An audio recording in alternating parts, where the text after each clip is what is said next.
Hello, Raiders. I just realised that the raid messages don't appear over the top of my intro. Maybe I should fix that. I don't normally get raided in the intro. Let's see if I can actually replay the message.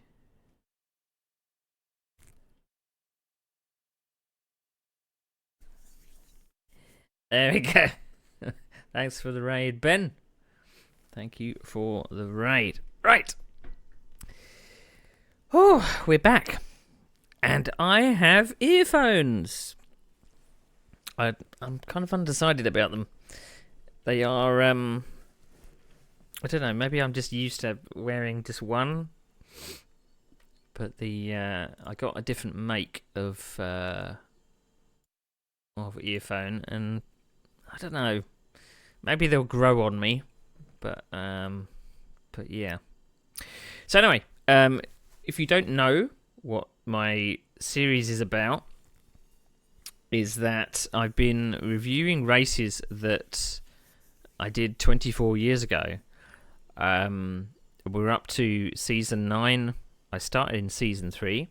I joined to a league called UKGPL way back in the 2000s.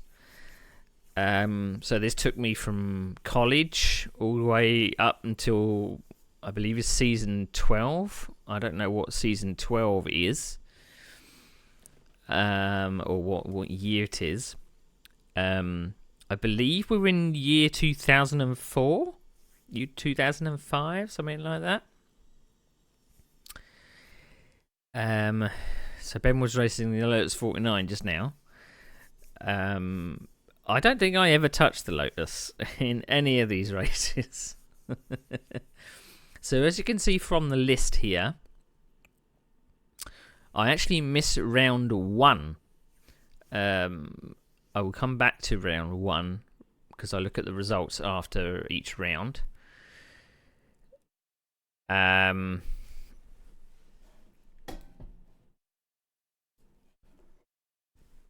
something less dramatic. Turn the music down a bit so I can hear what I'm doing. So I'm going to start from round 2. So I got round 2, 3. I missed round 4. Then I'm 5, 6, 7, 8, and the add-on track in Zeltweg. Now I have installed Zeltweg in the hope that I've installed the right one. I don't know, but we'll have to see. So in Division 2, I got promoted last season, I believe, to Division 2. I'm staying in Division 2 this time.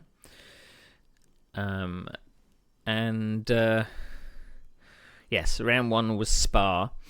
So I don't think I've had very good runs at Rouen. They've been a bit mixed. I think I had the chance to win one of them, I think. But I fell off the track whilst leading. So not good. So let's see if we can get this all started up. Ah, of course, I moved the thing, didn't I? I moved the display for the VR. Gonna have to move it back now, aren't I? Because that looks way off center.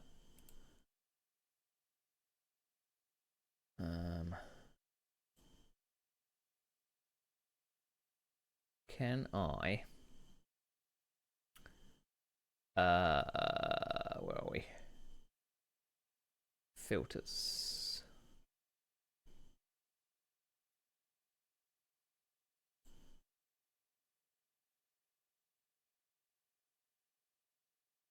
Alright, so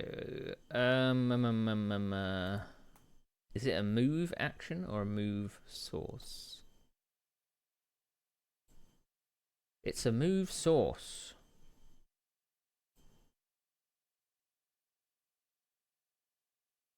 Get transform. Right, I need the yellow keyboard now. Yeah. I do like Rouen. when I can get it right. I think we're running the inbuilt one. We do like one add-on track per season at the moment, and I think if I'm right, there's a token system. Ben, am I right? I haven't done one of these races since before Christmas, so.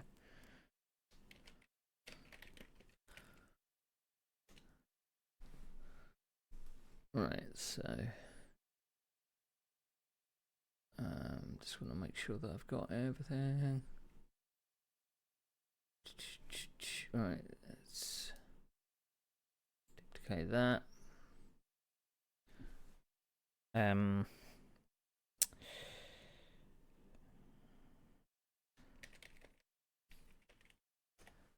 Default.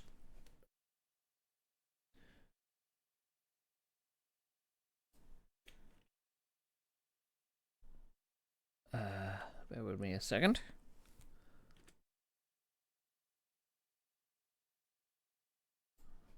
Right, so if I click this one, ha ha ha! It goes back to normal. Moderator, Graham Horton. Oh! So Graham Horton, we raced against Graham Horton in one of the earlier series. So I'm wondering whether Graham Horton's probably gone up to Division 1, because he was very, very quick. Race reviewers Mike Ratcliffe and Dave Wilkinson. We had some battles with Dave Wilkinson, from what I remember. Right, let's have a look. Let's see what the majority of the time we have been in the Ferrari. This time we are in the Cooper.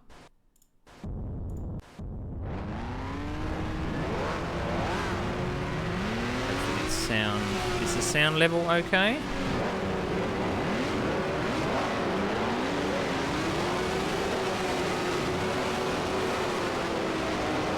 People flicking around here. I'm going to turn it down just a little, I think.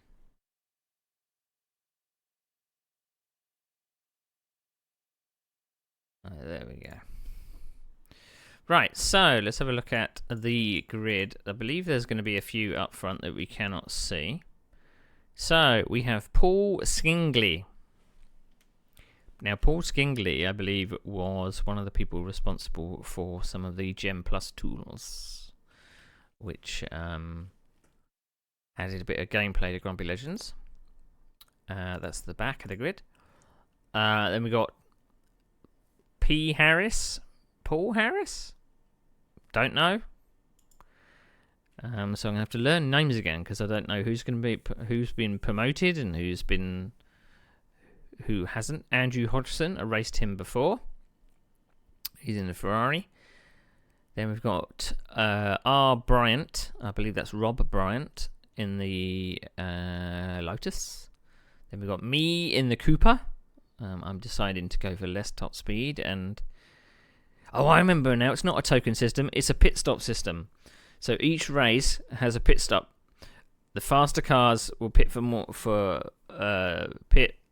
longer time, and the slower cars won't, so I won't have so much pit time. Then you got Martin Portman. I believe he was with me last season. We unfortunately had some, I wouldn't say coming together, but I was stuck behind him in majority of races because he was in a bloody BRM. And the BRM didn't have any pit stop time. Jakob Schmidt in the Honda.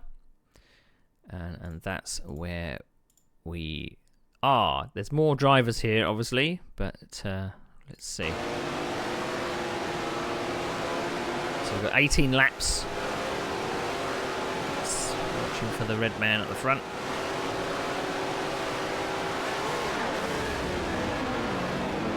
It's a bad start, and Ferrari got a bit of a wiggle. Just didn't get as good a start as anybody else. Oh, that's one off already. Of course we get caught up in the first turn accident.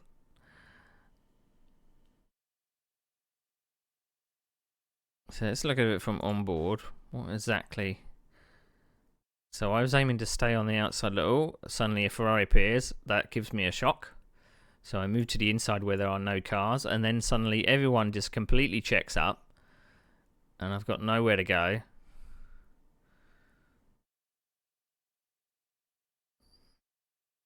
So we started 14th, I believe.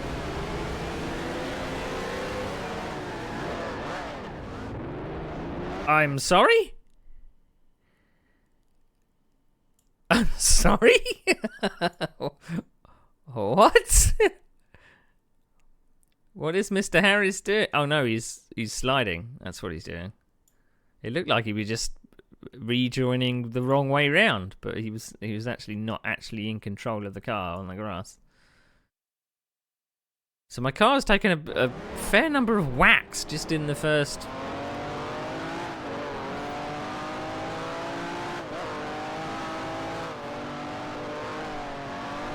So you see, I'm running quite a sensitive steering rack as well. Oh, more. First race of the season. It's back to school, everybody. Everyone's out of practice, I'm guessing. 2 freebies at the hairpin. Oh, it looks like I'm trying to hang on to this thing. It doesn't look like I've got bent steering or anything.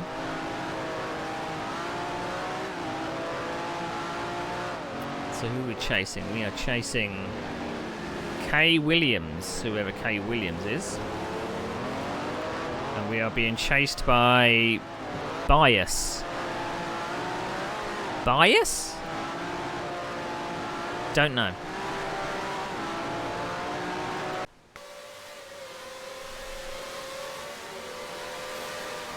So it's a Cooper battle.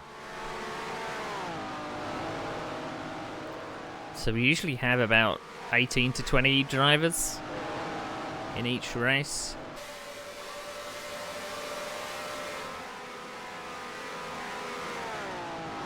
Now, if I remember rightly, the Cooper is very good on the brakes down here than any other car. I scared myself there. I stayed wide, thankfully. Off goes the Honda. Oh, 2 more freebies.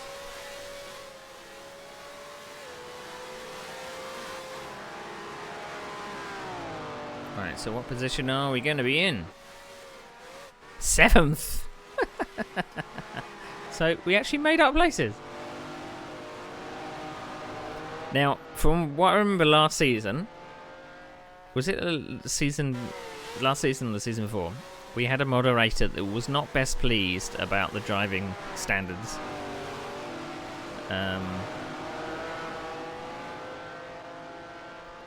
So this may be very similar. I don't know if it's going to be. It's not the same moderator.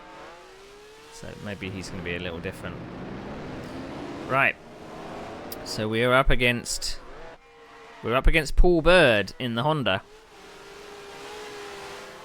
We're going for a move? No, we're not.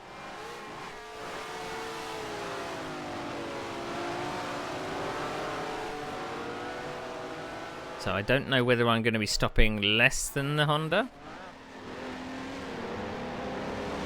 So, to put this in perspective, the leader did a 2:04.4 first lap round. I did a 2:18. Whoa! Trying to avoid that Honda coming out of that turn there. Unfortunately, let that Cooper through.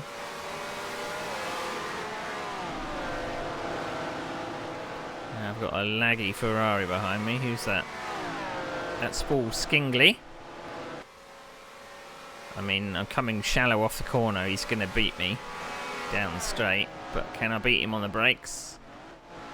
Do I not fancy it? Maybe not. Another Cooper. They seem to be hemorrhaging places at the moment. Another place lost. All those places I made up, I've just lost them all. Oh, I'm really out of shape.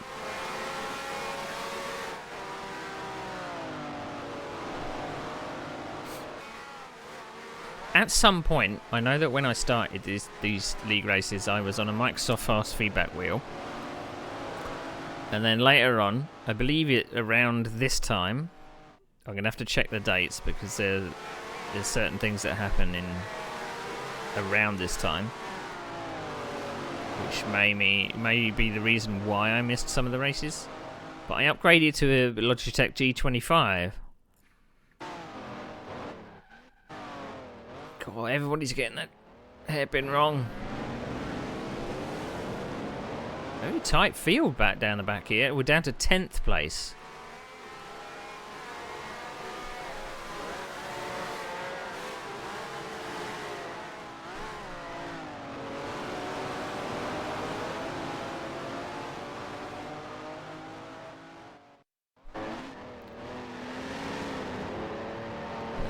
There's a lot of Coopers doing battle here, but again, I don't know whether that Honda is going to be stopping for more time than the Cooper is. It probably is because it has a higher top speed.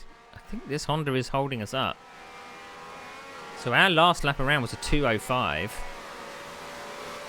The leader is just on a 1:59. So I don't know whether we can get a hold of that pace. We're going to the inside, but he's going to the inside as well. And he overtakes the Honda before me.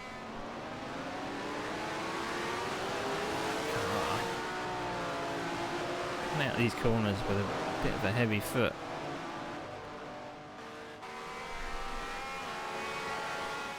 Right, Paul Bird. It's my turn.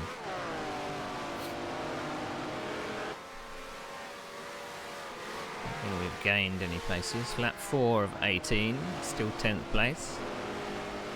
Finding it tough in the first Division 2 race. Haven't quite found my rhythm. Now normally what happens with the championship points as well, you might have a dropped score. So your worst round gets dropped.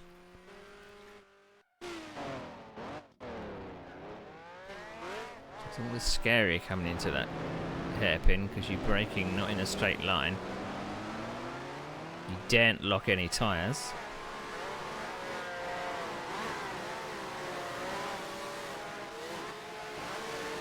Let's go on board for a little bit.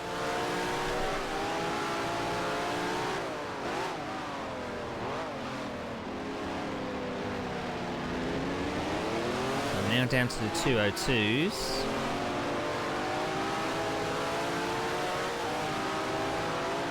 I seem to be dropping that Cooper a bit behind.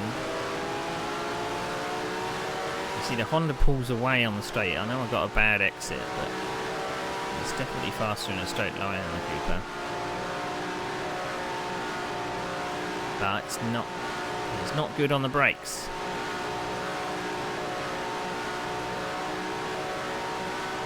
Trying to put him off. Staying his mirror all the way up to the braking point. Brake. Oh, there's a freebie. That's a fellow Cooper. What is that? So no, Bias, whoever Bias is. I'm loving these curves a lot. So going to the inside there, obviously to put off the guy in front, and obviously to see who's behind as well.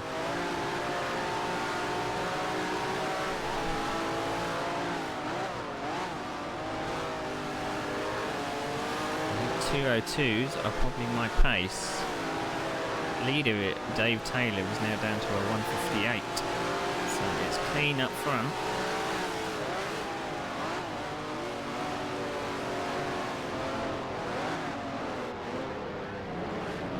I'm just waiting to get boned into the hairpin. Someone's going to miss their braking point and take me out. But I'm looking a bit scrappy.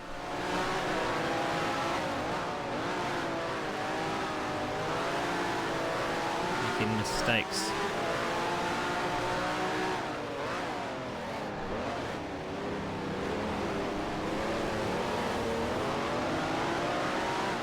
same for the you know, the two in front of that Honda have not gone away. I mean, this is probably it's the most vital turn on the circuit, and I keep getting it wrong. So it leads onto the straight. Look at the speed that Cooper gained on me in the draft. Hello, Pickleby. How do? We're watching some of my old race replays from, what would it be now, 20 years ago. Oh no! Did you see that in the mirror? That was a bit unfortunate. So we're coming down into the braking zone. So you can see this Lotus here. Maybe a bit opportunistic. It's thinking that the door is opening. The door is opening. But he just didn't quite fit into it. I mean, you're going to have to be here. Not where he is. That looks a bit similar to target fixation. So he was looking too much on the outside there. And in the end, he went where his eyes were. So that's got rid of some of the people behind.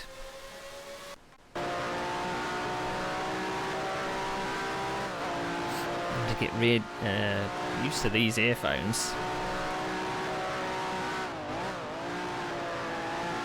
Right, we've got to catch back up again. Lap 6 of 18.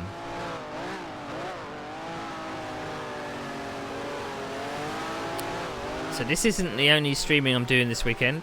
Tomorrow I'm doing a broadcast of the Porsche 935 K3 series.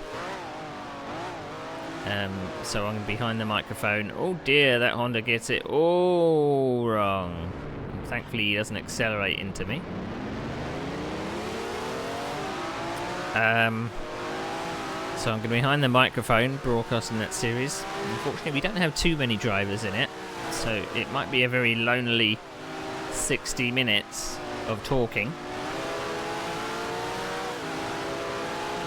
Definitely quicker than this Honda, but whether or not, if we get past, we're going to be able to pull away.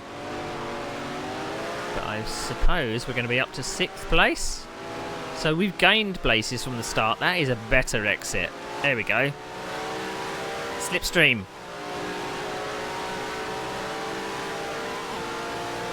Slipstream makes all the difference. Oh no! Had to check up. Here comes the Lotus.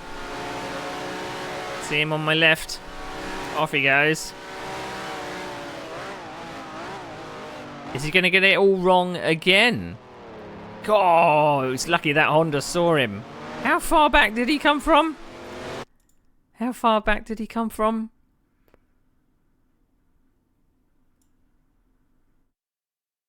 So the breaking point was...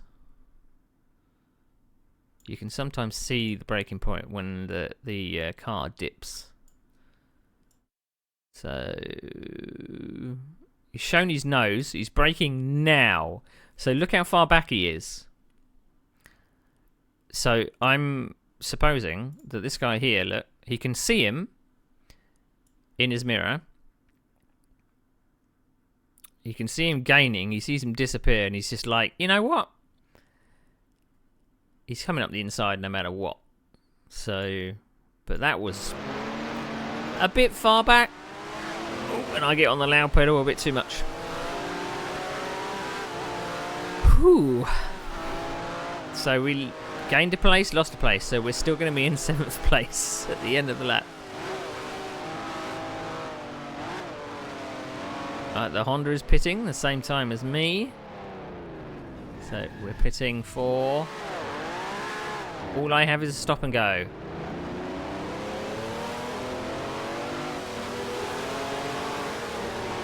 Very, very similar to the Honda. So we gained nothing. So lap 7 of 18. We're nearly at half distance. And it says we're down to 8th place. But this Honda is the bane of our existence at the moment. I'd be intrigued to see all the names in the results so I can actually figure out people's names and stuff. Doesn't look like we can see anybody in our mirrors yet. I think possibly at the end of the lap we're going to be back to 10th. Oh, the Honda. And he's gone. Don't hit me, don't hit me.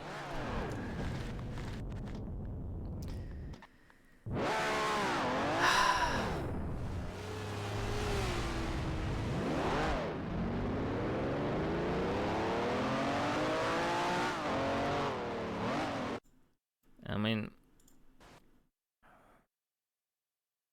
is there anything else I could have done? I was on the left, I was on the left, I was on the left, I was on the left, I was staying on the left, I was staying on the left. Just couldn't get it tight enough. And the person that caused the accident just heads off like nothing happened. I hate it when people do that.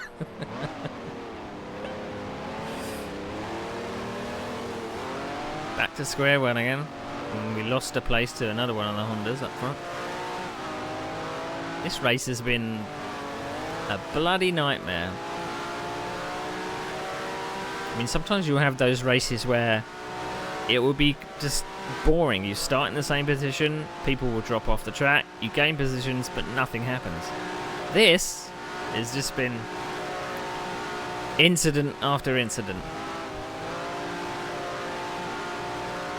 I hate it. I hate getting caught up in other people's accidents.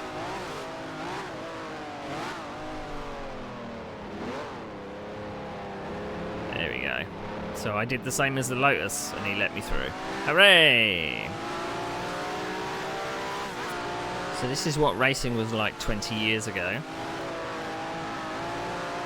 I mean, imagine 20 years ago a couple of people might still be using 56k modems. Maybe? Don't know. But the start was definitely rough back in 2000. I would have been using a 56k modem. I saw the Honda go off in front. Who is it? Is this Jakob? This is. So we're up to 8th again. So it's hard to tell who was around me at the pit stop time. Ooh, that looks like a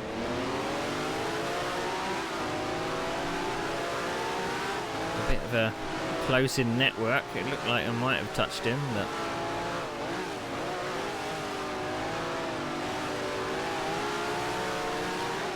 it looks like I've got the rhythm now.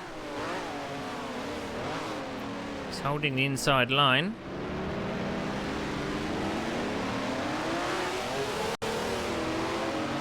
So if the lap times drop from the 202, then he's holding me up.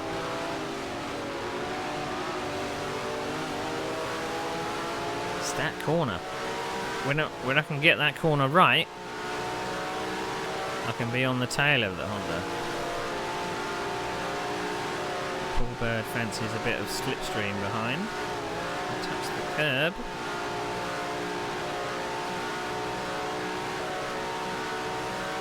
We're defending the inside. So we know if we defend the inside, we've got it covered because we're better on the brakes. But shallower line onto the Schwartz plate.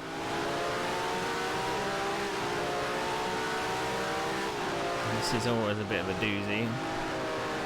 Honda hits the curb ahead. Lost his momentum up to turn 1. We're now in 7th place. So we've got back to our position that we were in. We haven't gained anything. I mean, we've gone forwards from our starting position, so what more can you ask? least I think we have. If I started 14th, then this is a hell of a drive. But the problem with the instance, of course, is that everyone else just disappears, and you're kind of left battling with them. So Jakob really takes a tight line into the hairpin. I nearly come to a stop.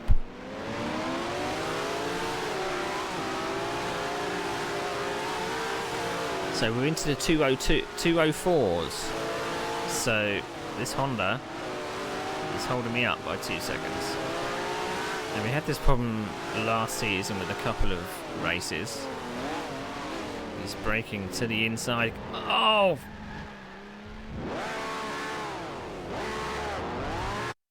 What?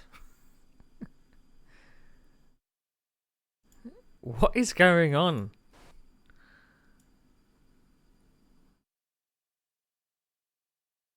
Look how far back he is.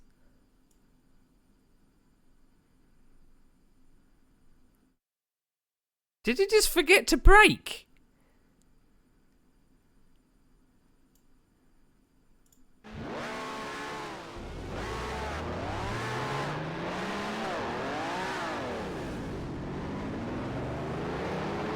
Now, there's a...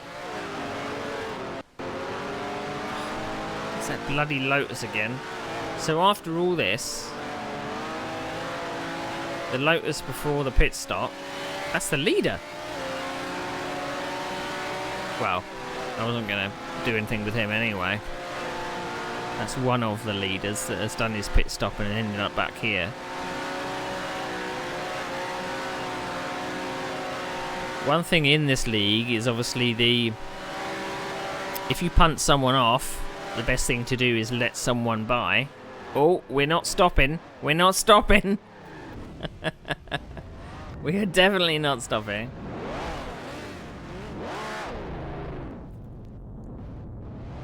The best thing to do is to let someone by.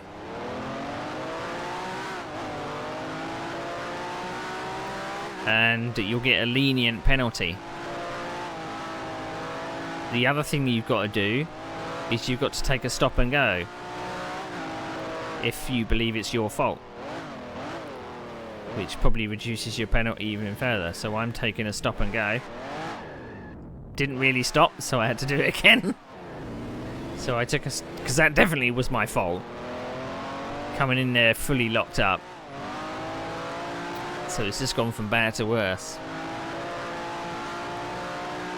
Bit of a nightmare of the first race back. So lap 10 of 18. We're now down to 12th. We were in 7th. So now I always wonder how much I feature in the moderator reports. I think I'm going to feature in the moderator report this time out. I mean, there's one incident that's definitely my fault. The rest of the incidents, no. It's just people that have missed their breaking point. So depending on what the moderator wants to hand out, before it was like championship points that they get deducted.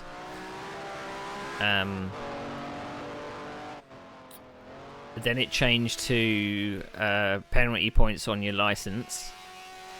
So if you get a number of penalty points after 3 applied, you then get places docked.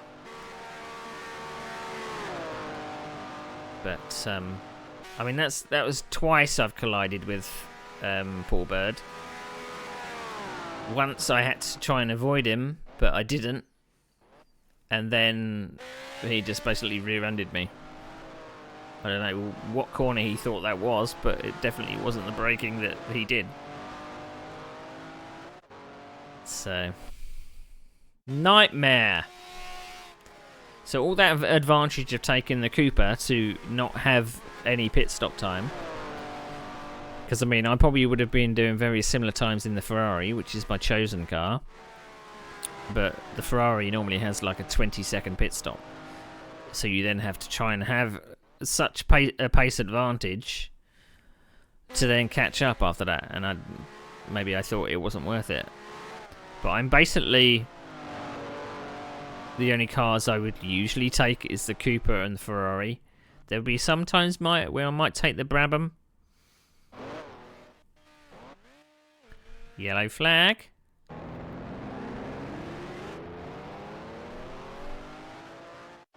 Problem with the Lotus. So hopefully the moderator takes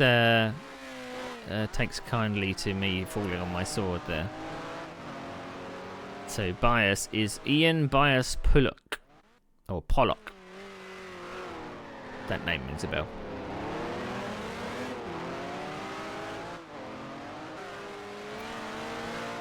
In all the curbs. So we've got 7 laps to go.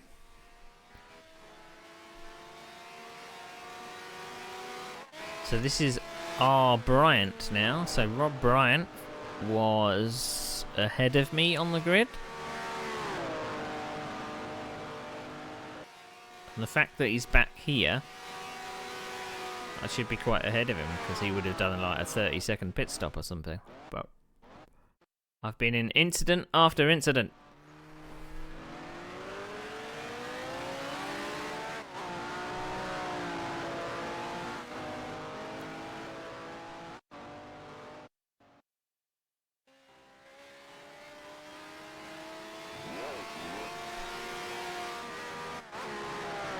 Did I suddenly get scared of... There was a car in the... Yeah. A Ferrari. So we're now up to 11th place. If that was for position. I don't know what the Ferrari was doing there. On the straight.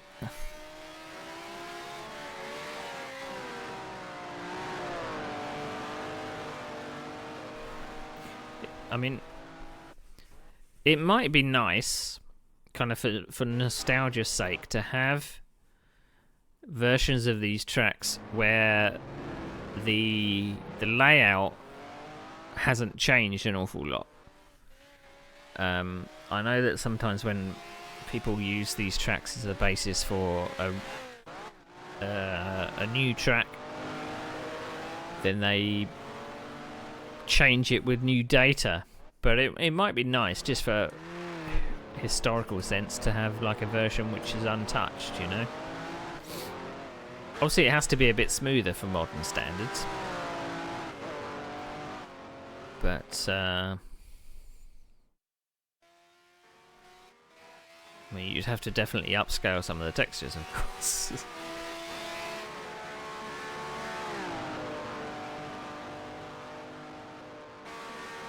So it's been all action in the first 3/4 of the race, and now it's just like, I'm on my own, just got to do my own laps.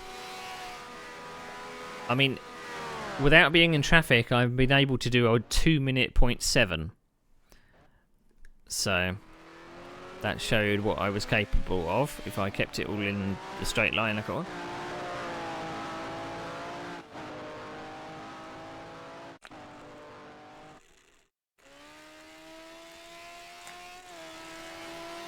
So we're going to be looking at rounds 2, 3 and 5 today.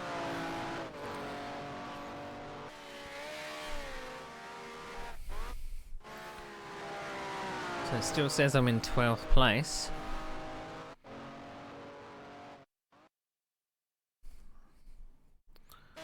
So that Lotus ahead is 4th position. He's in 11th. So behind me... looks like Paul Skingley is having an absolute nightmare. Oh, the Lotus is in the tyres. Thank you very much. I'll have that. I'll take a freebie from a Lotus.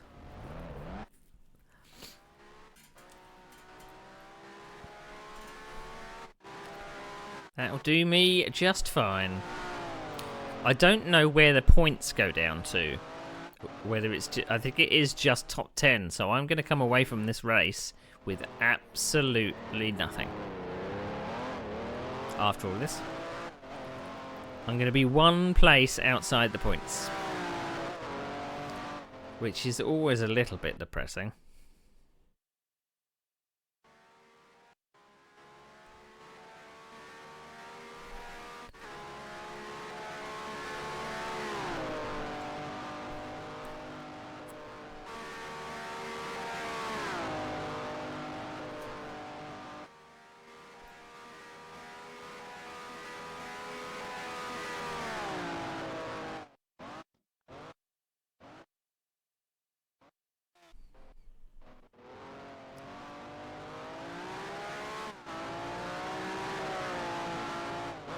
So we're going up to complete lap 14, I believe, or lap 13.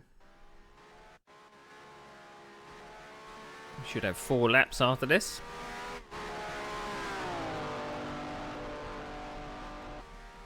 Pretty lonely, there's no one around. No one in front, no one behind. So 10th place has spun around.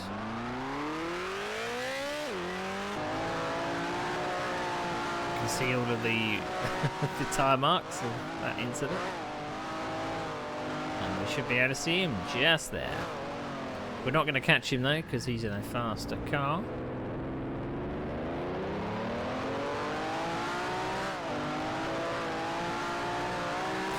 But what we always said back then was Lotus drivers can sometimes be fast but very, very erratic.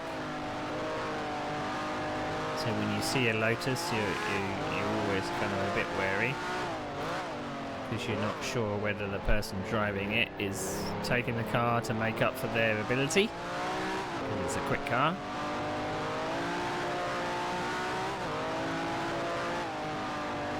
So it means their racecraft might not be great. I mean, it's kind of what you think about in all of these races. It's when I was explaining this to someone about why you end up, why you do racing, why do you go round and round in circles? They said, you know, it's I look at it as like high-speed chess, because you've got to do a little bit of thinking at the wheel. You got to adjust your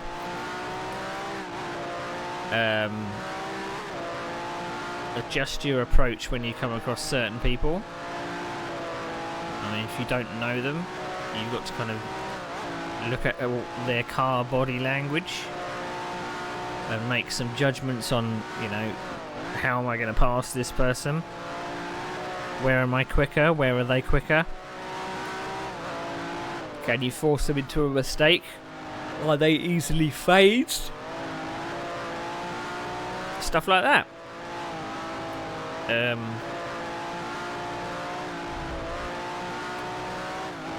So that's the other part of it. There's a Cooper in the tyres as well. There's a lot of people going off at the hairpin. So who's it? Is this Bias? It is Bias. Who unfortunately we should have been ahead of if we didn't come to grief earlier. Lap 15 of 18. So I'm in the 2-minute 0.4. They are doing a 2:01 the last lap, but their fastest lap is a 1:59. So they are quicker, but making a few mistakes.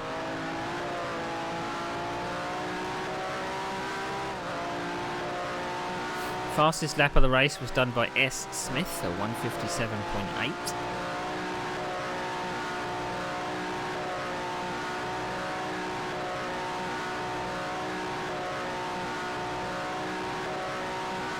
Probably Steve Smith, yeah. I mean, I'm braking so much later than that dark line appearing, so you can see how different the braking would be for this car to someone else.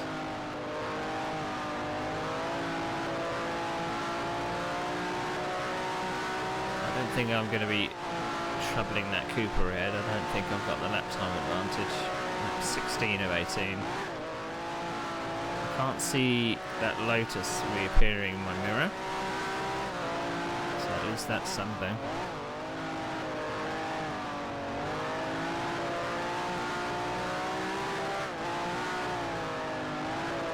Oh, he is pushing though. He's hit the dirt.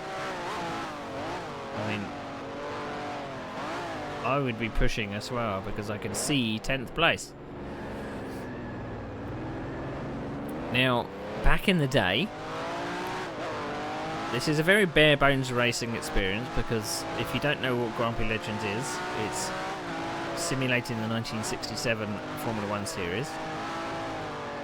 So what it tried to do was be a bit authentic with what information you get. Ah, that's 10th place. Is that 10th place? Have I now got a point? I have. Can I keep that in the last 2 laps? We may not come away from this race with nothing. It went authentic with how much information it gave you. So in modern day sims, you've got everything. You know positions, you know where everyone is on track. You know, too much information basically. With this, you basically all you knew is when you weren't past the start finish line, it told you your position and how far ahead someone was and how far behind they were. And that was the only message you had. So you really had to pay attention to flags. So those red bibbed men. No, no, I've just thrown it away.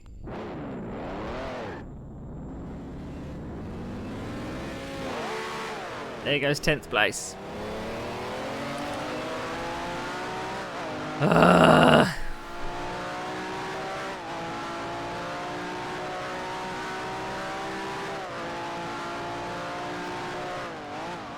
Down to 12th we go. I'll rephrase what I said. I'm going to come away from this race with nothing.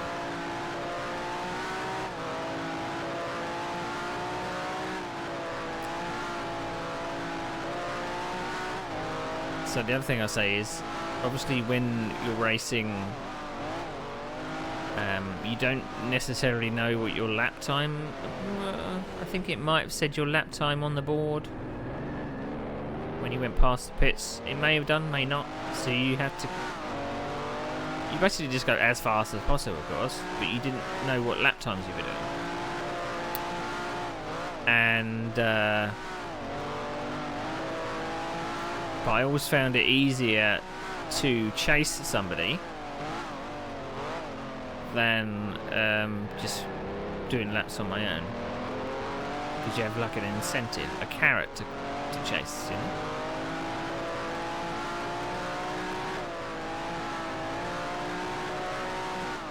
So this is the penultimate lap.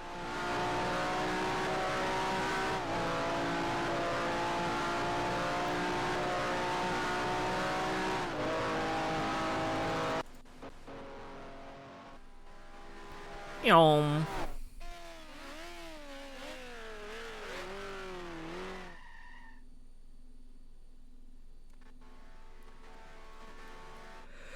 Doctor not feeling too good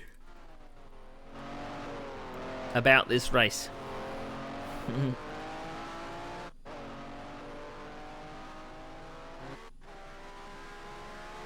I mean, I'm probably going to lose a place in the last lap because that Lotus is quite close. I basically lost 12 seconds for that accident, which dropped me further down the field. Last lap.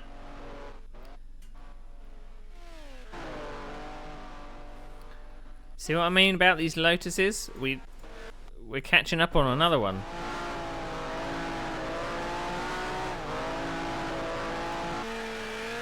So this guy has been quick, but he's been all over the road, crashing every second lap.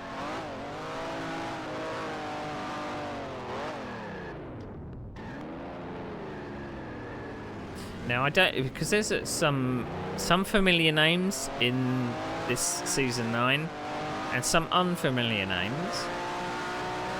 I can't remember how they put people into their divisions. Whether they would all start in the lowest division and go from there. Because you do wonder about,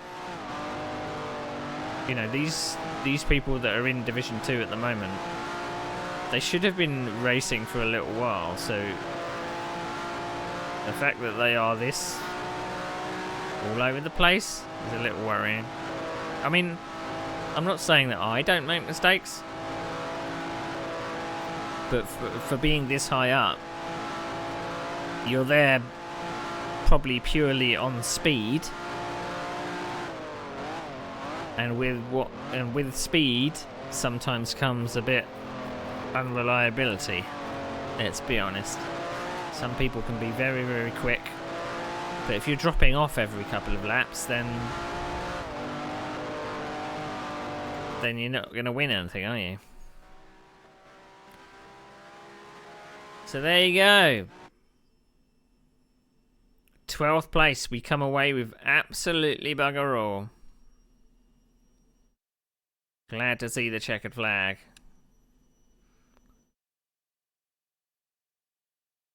Glad to see the checkered flag. Yeah, we'll just pull over to the side and have a cry. That's what we will do. Right. Let's go check the results. Let's see how depressed we want to be. So we're going to feature in the moderator's report, but how much do we feature in the moderator's report?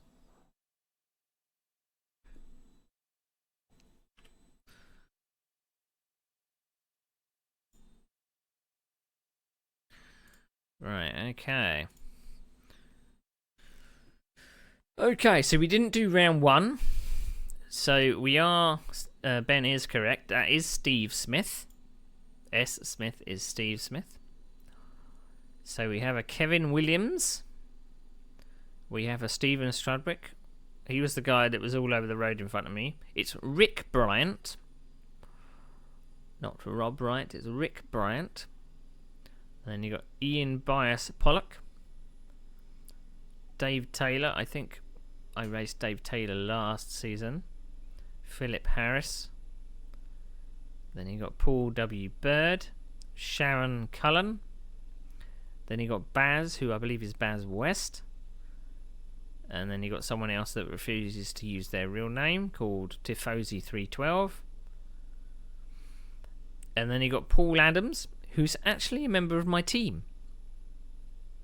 I recruited Paul Adams. Which is cool, isn't it?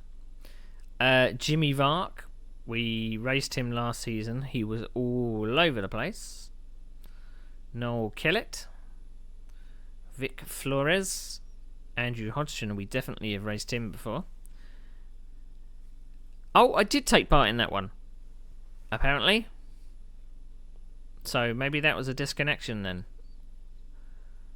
Another person of WP. I recruited more people. I thought it was just 2 people in my team, but obviously not.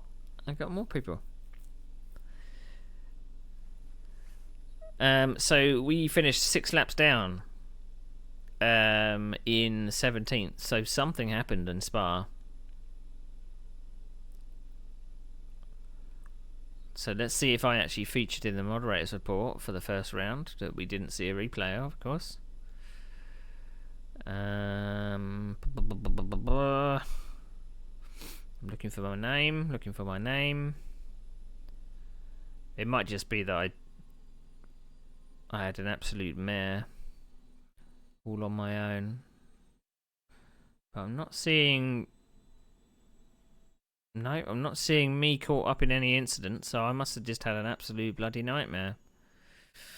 Right, Rouen. So Dave Taylor comes away with the win. We didn't see Dave Taylor or Noel Kellett at all in the race. So what you will see obviously, is its second place. Came away with the win. Some good team points from Paul Adams in 5th.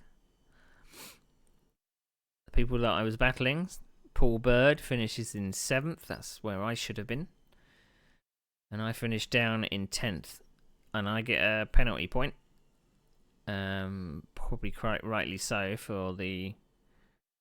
I'd imagine it's for... I did finish 10th. I got a point.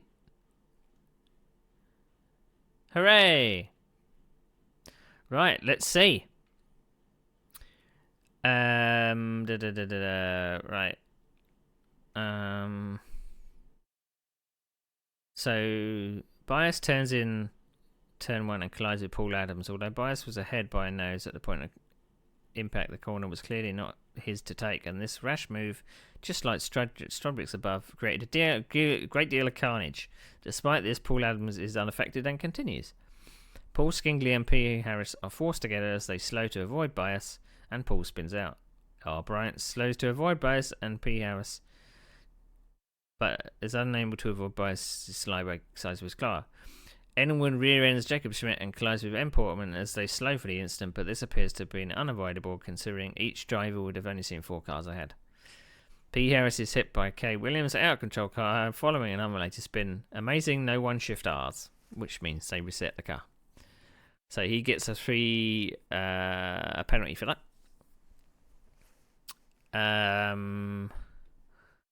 So not concerned with any of those. So P-Bird spins out despite slowing and avoiding action. Enwood is taken out by Paul's spinning car. Racing incident. What can he do? So Estro has just passed Enwood, but Woody hangs on into the braking zone at the end of the back straight. Steve clearly wasn't expecting this and turns in as normal into Woody. Why have I got an I in my name? Who has managed to not only outbrake Steve, but also himself. This incident could easily be put down to either driver, since if one had got it right, the other would have hit them anyway. I split the penalty between them. Stradbrick does not stop and go for his shift R. So, penalty side by side, 1 place lost. Over-optimistic passing attempt. Quite rightly get a slap on the wrist for that. So, Stephen... Oh, that's why I went up to 10th. So, Stephen Stradbrick gets 15 seconds added to his time because he didn't take a stop and go. So, there you go. What a bloody mess. What a bloody mess for the first round. What a bloody mess. Right, okay, next one. And we'll see whether I've actually got the track installed correctly for the last round.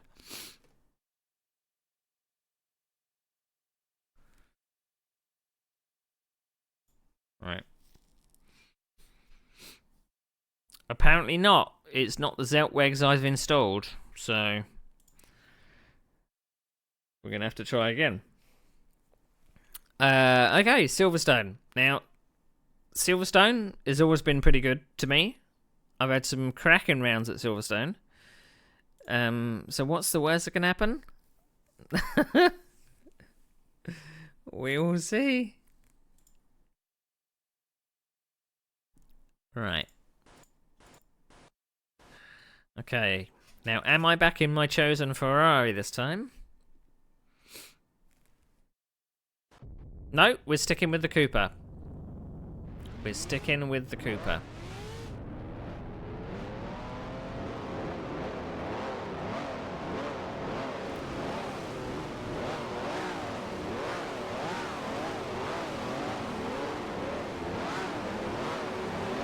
Bit of a wide grid this time. I remember one round.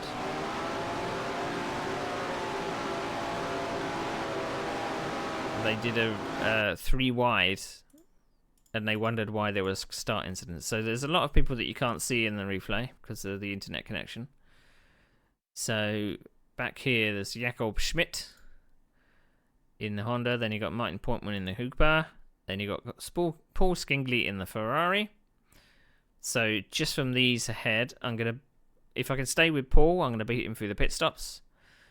But possibly going to be equal with the Honda and the Cooper ahead. And then we've got Steve Smith in the Cooper just ahead of me. And then I'm on the outside of the banking, which is normally very difficult to start on. And then you got P. Adams, my teammate, in Brabham. So he's going to be stopping more than me. But I imagine he's probably got a bit more pace. So let's see. That's good reaction time. We're going to beat a Cooper off the line.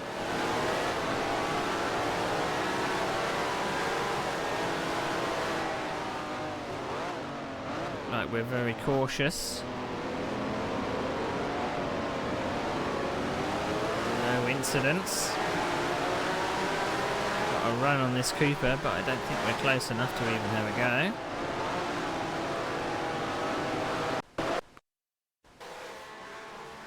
It's a Cooper show here. Oh!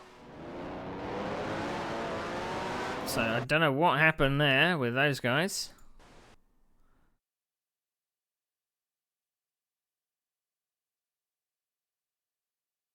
So it looks like a Honda half spins and the Ferrari cannot avoid him. And the seas just parted and I get 2 places out of it. So I started 12th. So already in the points perhaps. So there's 24 laps at Silverstone because it's such a quick circuit. We have Steve Smith just behind us. And we've got Martin Portman ahead of us. So it's a battle of the Coopers at the moment. It looks like Steve behind is making a few mistakes and dropping back. That's another place. Didn't gain it though.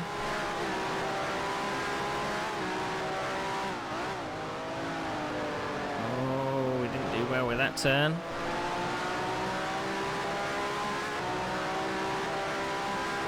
So we're possibly going to be up to 10th, 9th.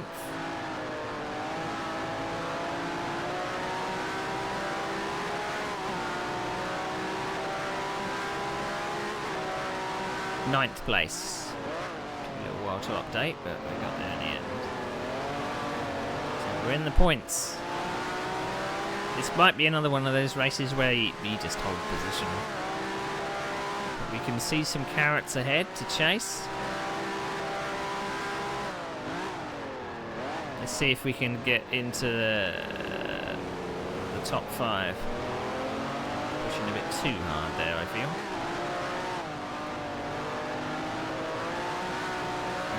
Exit stage left, goes one of the Coopers.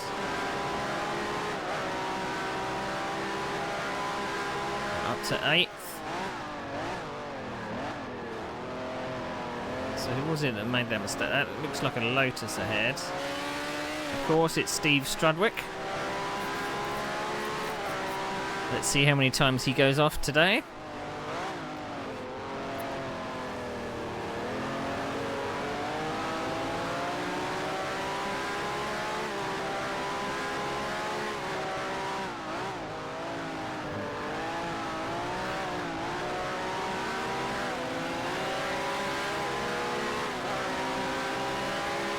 Bad rejoin there, just came off track on the right and decided that first thing he wanted to do was go left across the racing line.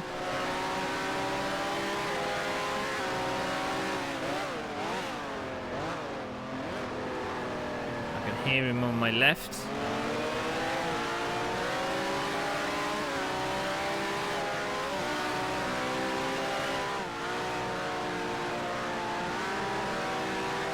So we're up to 7th now.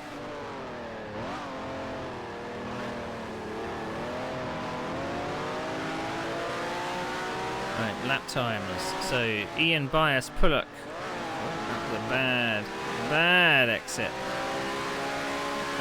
Ian Bias Pullock made a 129.4 first lap. Fastest lap, I'm in the 1:32s. Right, is Steve Strudwick going to go off again to give me the place? I seem to be struggling with a couple of these turns today. Considering how long I've run Silverstone, should know it by now.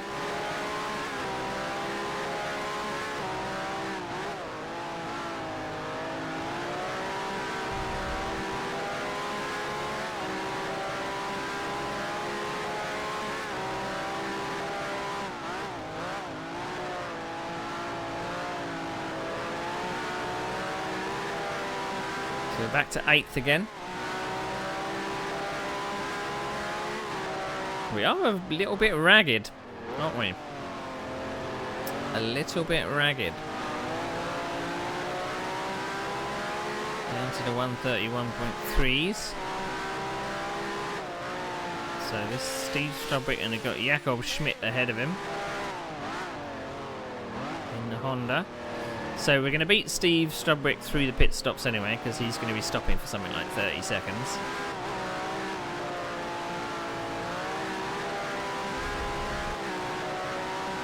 I don't know if we're going to have a pit stop advantage against the Honda ahead of him though.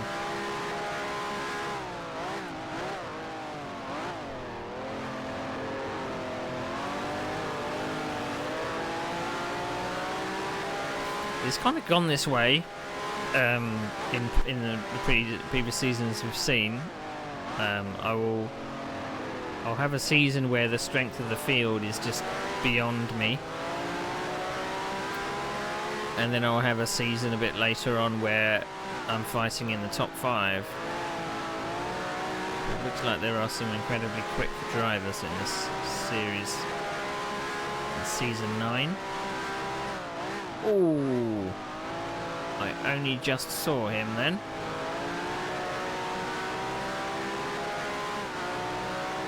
So that'll be 7th place.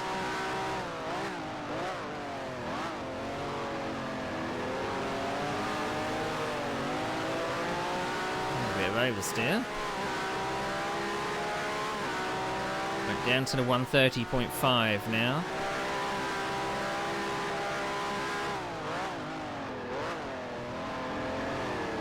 Not doing very well. Keeping the momentum up in these turns.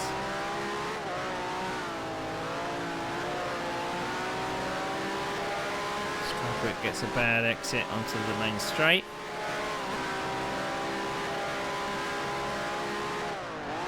Look where I'm braking. So late.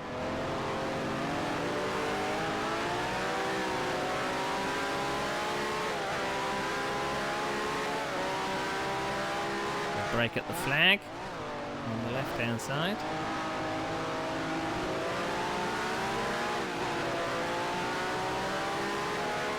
I've just spotted that there's like spectators on the outside of the track. Why would there be spectators just standing on the grass? Seems a bit unsafe, doesn't it?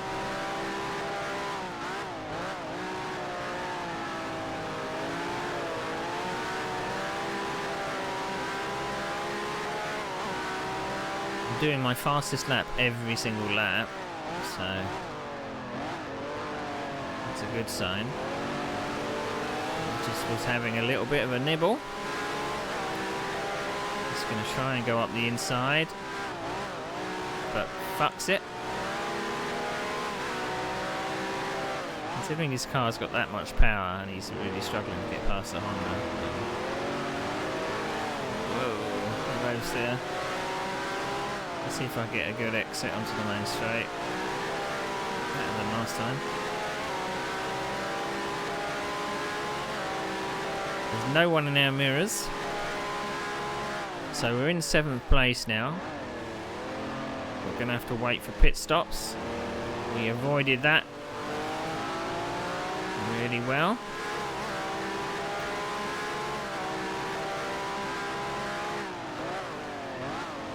So Strudwick spins again.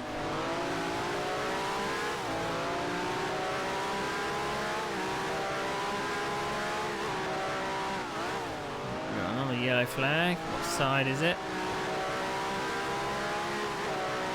Already on track. So someone had a bit of an off. Who was it? So we've got Jakob ahead. Dave Taylor in an Eagle. So Dave Taylor will be pitting for longer than us. Now up to 6th place.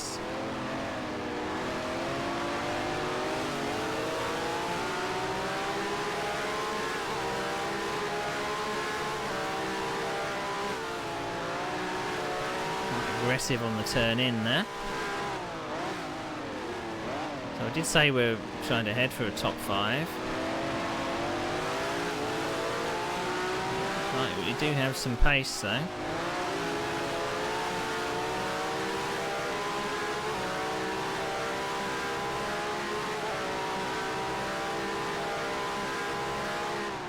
We're not getting good enough exit onto these straights to keep with the Honda.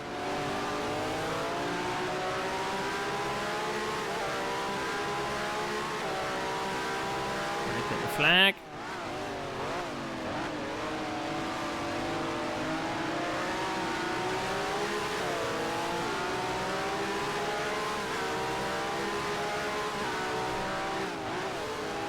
As is usually the case when you're driving the Cooper, you always seem like you have to rag the thing.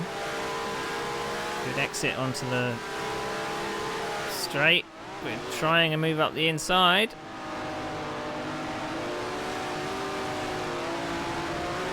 Nice. The added bonus of there was someone on the outside there.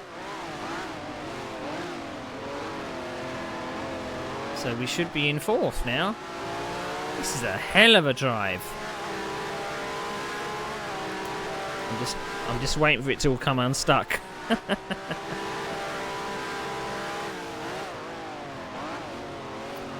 Right, so who are we chasing now? So that's Dave Taylor ahead of us in an Eagle. He's going to be very difficult to pass because of a speed advantage. And he's always been running at the front.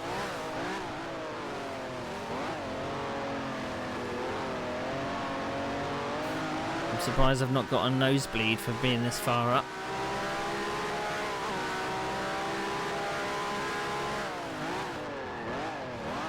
Slight lock up.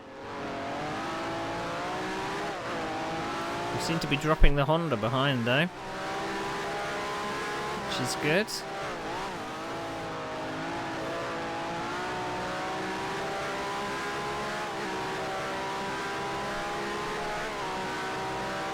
When are we going to pit? Well, it's going to be quite difficult to get into that pit lane. So, lap 9 of 24.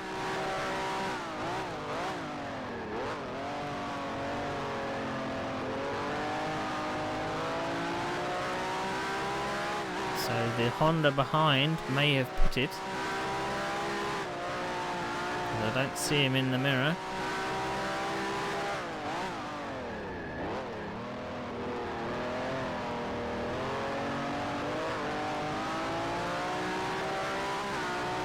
But obviously bear in mind that what you see in the cockpit is the information we had. There's no gear information or anything like that.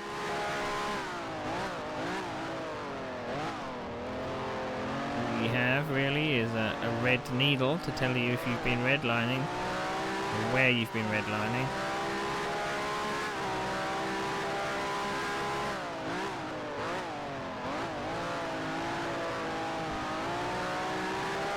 Will this Cooper engine last?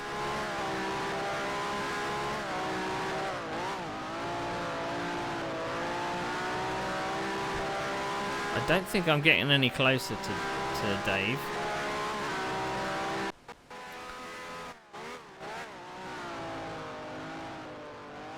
But this is a stunning drive. I'm impressing myself.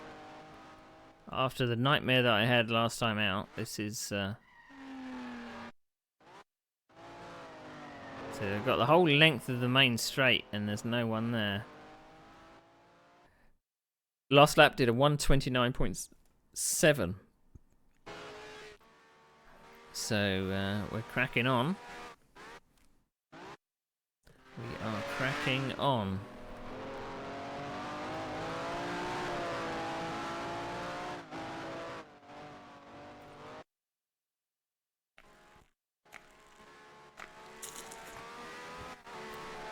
That will be third place. Indeed it will. That was Dave Taylor. Made a mistake. So as long as we can stay ahead of him through the pit stop cycle, we should have an advantage.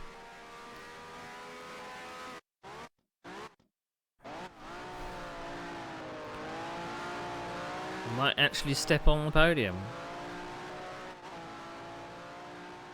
Unheard of.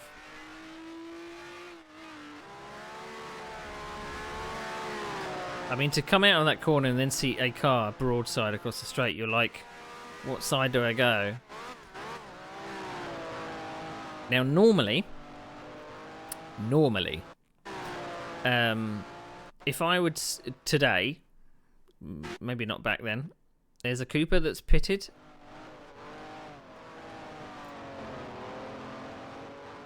Okay, that's second place. So he's going to be ahead of me on the road. Need to finish my thought.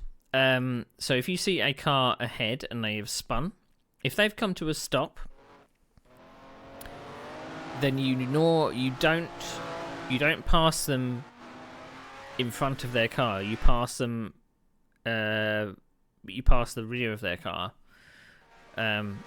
Because the likelihood, if they move, they're going to go forwards, and you don't want to suddenly be in the position of you're passing a car which is just edging forward, so you pass the rear of the car.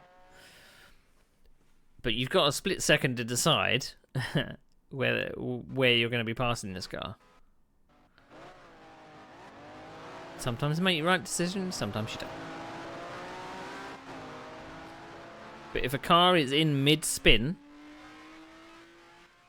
you have less time to decide where this car's going. You've got to kind of figure out where their trajectory is, where they're going to end up, and if they're possibly going to hold the brake, because we're taught over and over, when you spin, you hold the brake. That's the least you can do. Right, there's a Lotus coming out of the pits. That's probably the leader.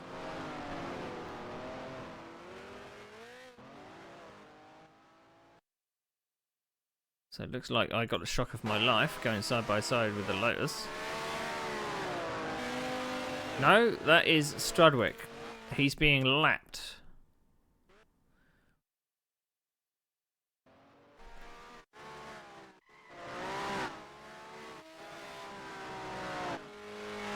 So we're up to third. I assume that that's the leader.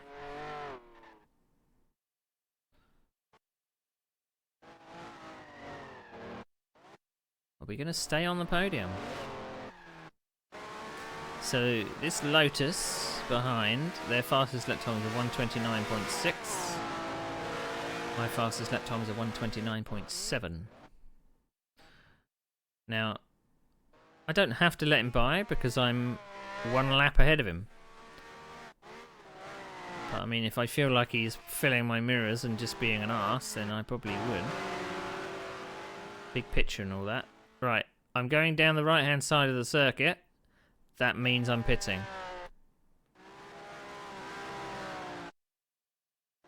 Right, no thrills, no spills coming into the pits.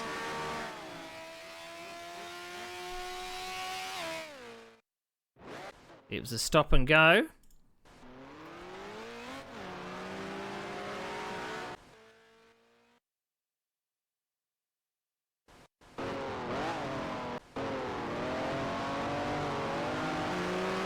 So Ian Bias Pollock, that is the leader.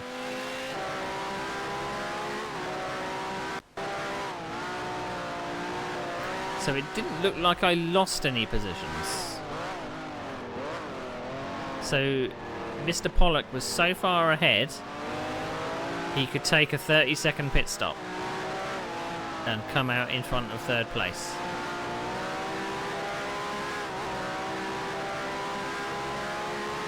I would say he's got a very big pace advantage.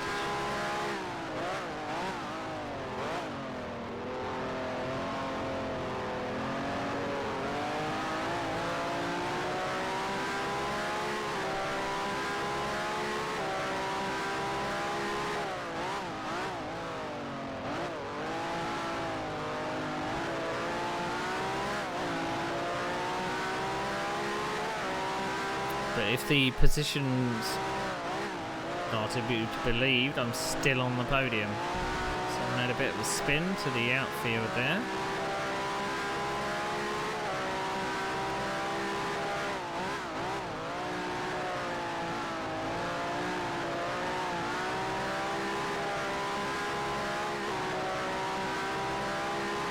Still in third, yeah.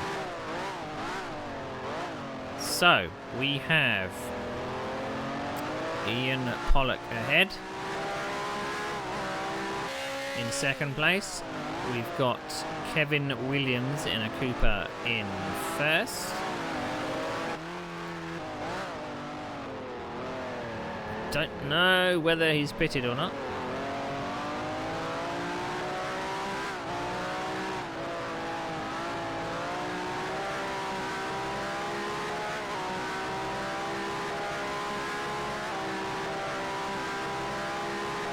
See how far behind. So that, I suppose, is our competitor. Paul Harris in fourth. So, lap 14 of 24. It looks like it might be a lonely race till the end.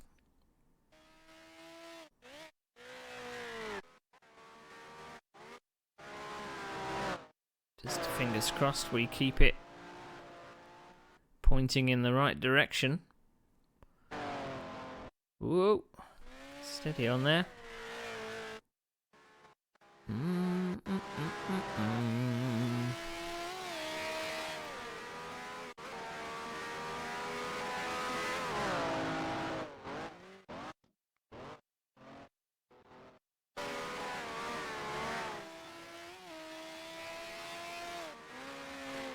He's just going to go away from me.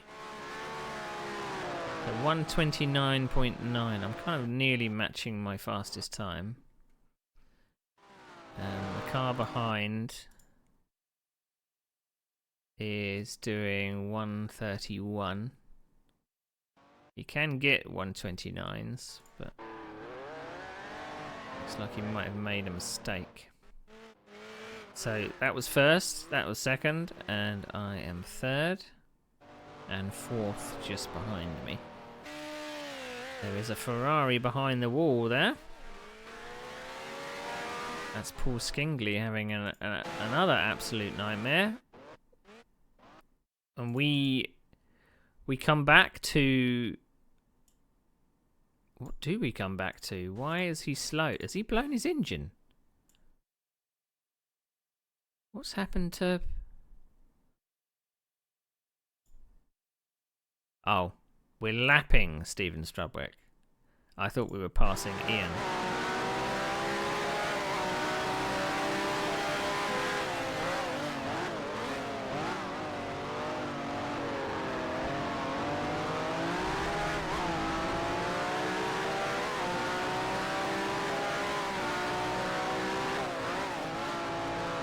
Quite concerned then.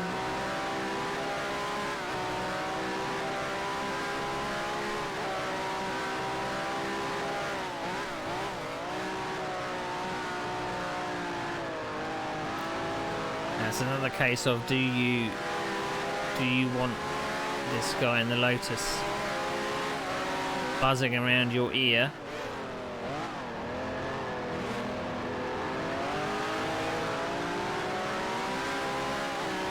I don't need to let him by. But it, again, you don't know who is around you. Now, I could have thought that this person in the Lotus was for position, unless I saw blue flags or something. I might have thought that was Ian, because obviously Ian is in a Lotus. I mean, the only difference there would have been helmet colours, perhaps. But that might have been why I felt that I needed to defend up to turn 1. But what you'll see from the next pit board is that Ian is still in front of you, so you're like, oh, that person that I just passed must be someone else. Off goes Stephen again.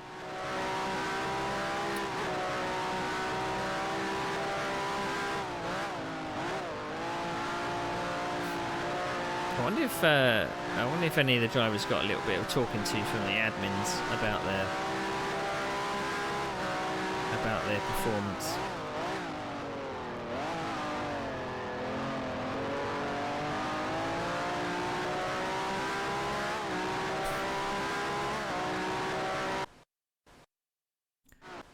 Can we keep this third place? Now lap 17 of 24. That Cooper behind us is 4 position. It looks like he's got a little closer. That's first, that's second. And this is me coming down here for third, and that's 4th right behind me.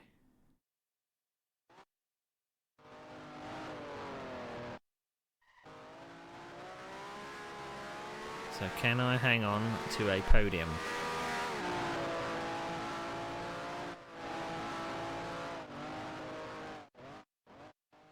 This is going to be close.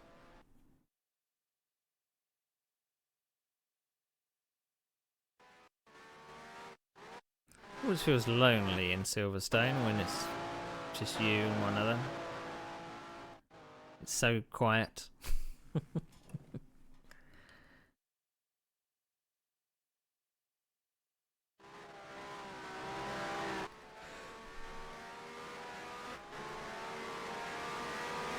So I've been playing through my 80s collection, and it's based on all the music I have in my collection that is labelled in the 80s.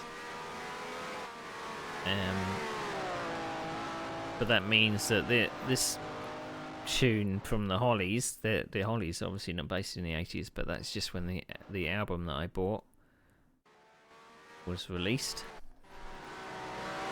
He's definitely catching at first, second, and then you have to wait the whole hanger straight for third and fourth. He's definitely closer.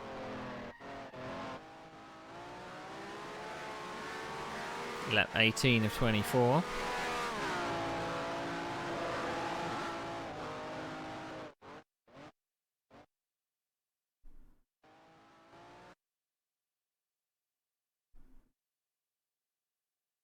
I mean, it would be a bit of a pity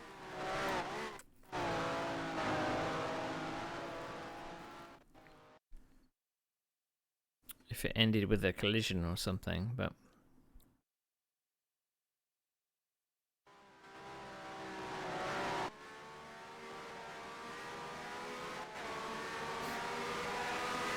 at 19 of 24. So remember, the finishing line is just coming onto the main straight.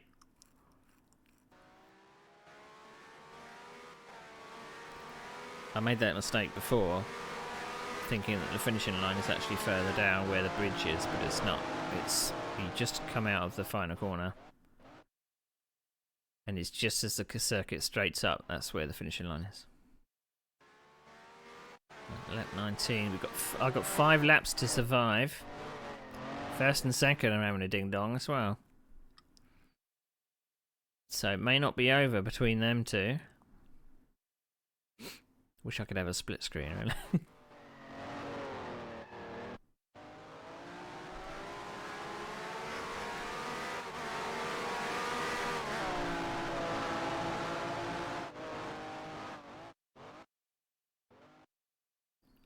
A bit of oversteer there.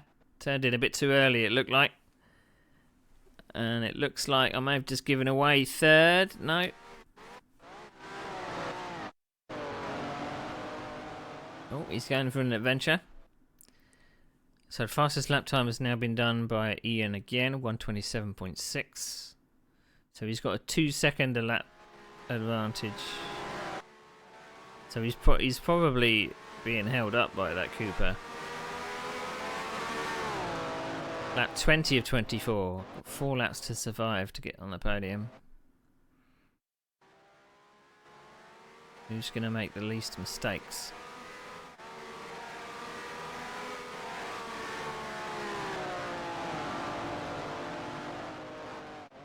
Car behind touched the grass a little bit, it looked like. I've run a little bit wide. Another thing to do with, obviously, the thinking game. It looks like Ian has passed the Cooper of Kev Williams. Another thing that you think about while you're driving is obviously the strengths and weaknesses of yourself as opposed to the car behind. So you know where you've got to concentrate on. Right, I've got to nail this exit, because if I nail this exit, they can't get past. Ooh, bit of oversteer going into that turn. Luckily, the car behind did the same.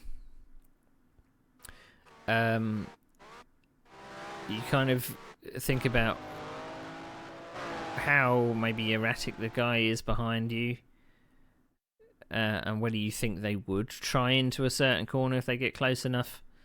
And you've got to think of what kind of tactics you want to put down so that they either are slower off the corner than you, or that you defend in a certain way, not leaving yourself vulnerable. That's always a big thing. So sometimes it's best to stick to the racing line and not leave yourself, not go down and make a defensive line if you don't need to, because that just slows you down, particularly on a circuit like this. Like lap 21. So he's regrouped and he's back. He's back with the rear of my Cooper. 3 laps.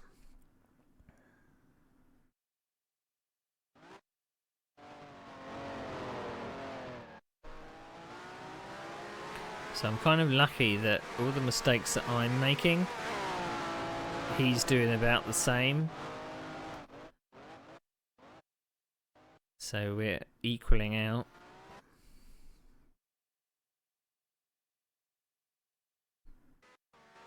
So I normally will stick to the racing line at all costs. Unless I see them getting a run, then I might go to take a defensive line. Depends how adamant I am to keep the place, of course. But I mean, I know, particularly in this series, of course, you know some of the car's strengths and weaknesses. You know that if the Lotus comes up behind you, that they're going to have a bit more straight line speed. So sometimes you can think about, well, how can I nullify their straight line speed?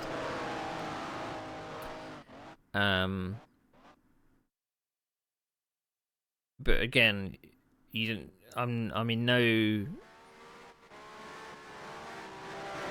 I don't kind of. I'm not in denial, thinking that they may not pass me at a certain point, but I'll put up a fight. Oh, we faded a bit to the outside there, and then had to cross the track to defend. Lap 22 of 24.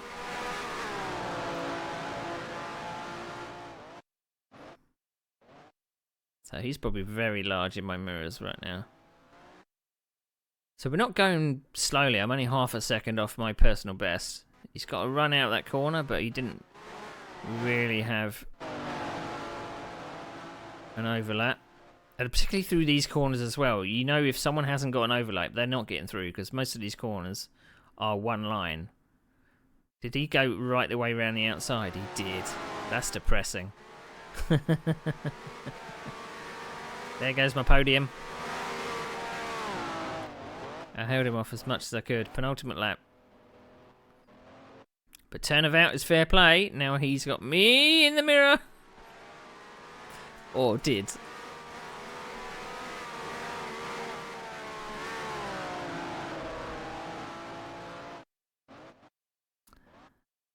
I mean,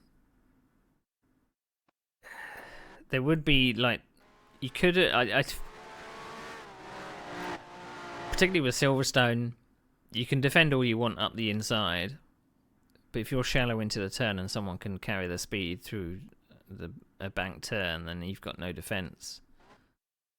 So sometimes it can feel a little futile. But a lot of these fast corners are a one line. Well, particularly one is. I know one is a one line corner. You can go side by side through some of them, but you have to really trust who you're racing with. And obviously back in the day, you would do anything to avoid contact because the net code is not as strong as other games are today. So a slight touch can result in a car exploding and getting sent to orbit rather than, you know, just a slight touch. So you do anything to avoid that. Last lap.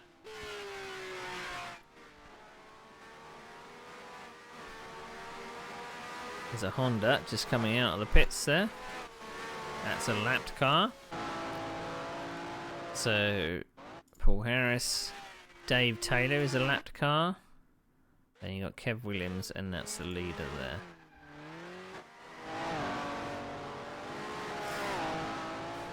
But I think we can be quite pleased with where we started. That's a lapped car. And that's Paul Harris. And that is me.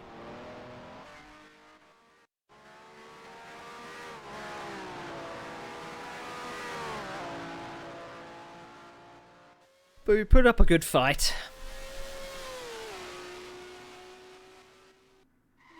Running a little bit wide, losing a bit of concentration. We have been racing for 37 minutes.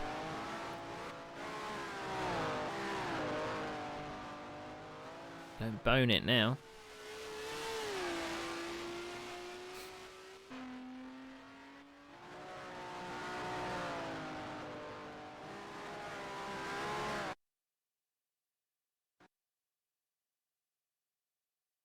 I think I can be quite pleased with that. A fourth.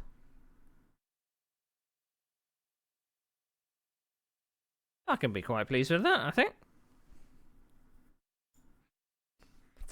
Right. Let's have a look at the results.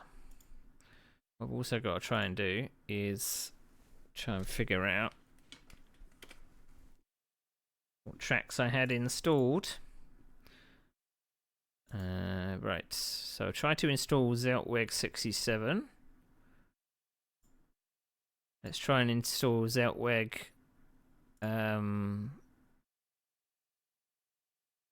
64.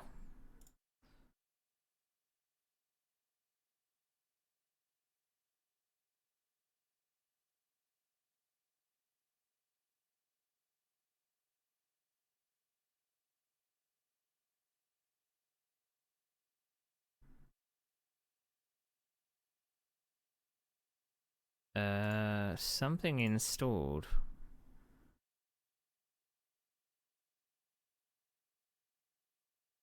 Oh no, it's installed to the wrong place.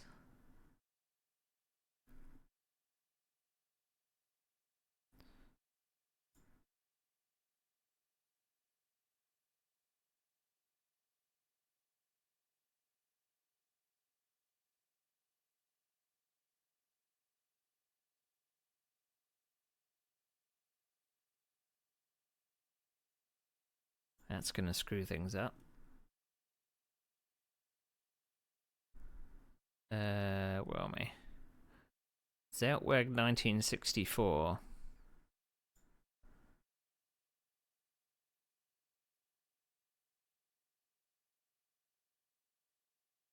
Where's the 964?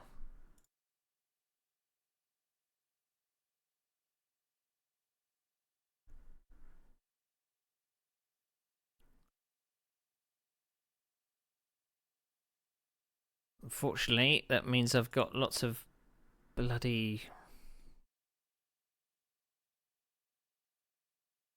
of files to clear up. Let's hope I don't accidentally take out a file that I need.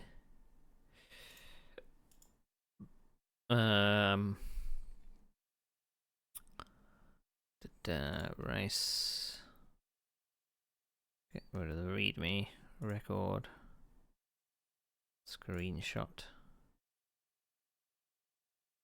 Track install.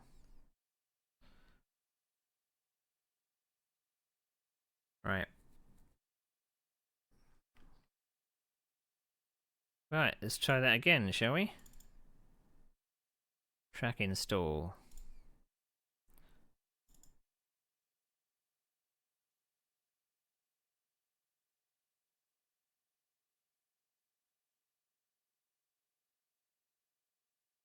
Right. Zeltweg 64. Zeltflug. Right. We'll get to that in a second. Right. I mean, that was quite a incident-free race, I thought. Not an awful lot happened. So, Ian started in third, ended up first. Kevin started 6th, ended up 2nd. Philip was 4th, ended up 3rd. I was 9th, ended up 4th. So, hang on a second.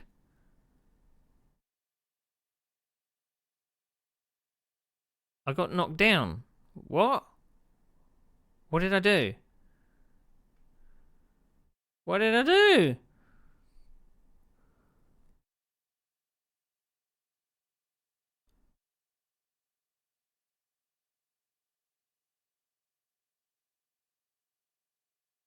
I got a 2 places lost, but what? P. Harris spins out on his own in the final turn, is recovering as Jay Smith and Enwood approach in the heat of battle. Jakob backs off when he sees the yellow flag. Woody takes advantage to get past. While it's possible that Woody didn't see the yellow flag, the marshal was a long way from the track at the point, and more likely he didn't think about it and assumed Jakob was letting him through. That's harsh. That is harsh. Because I mean, I was going up the inside.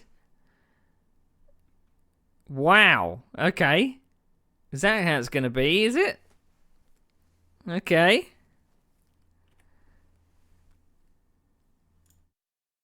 Interesting.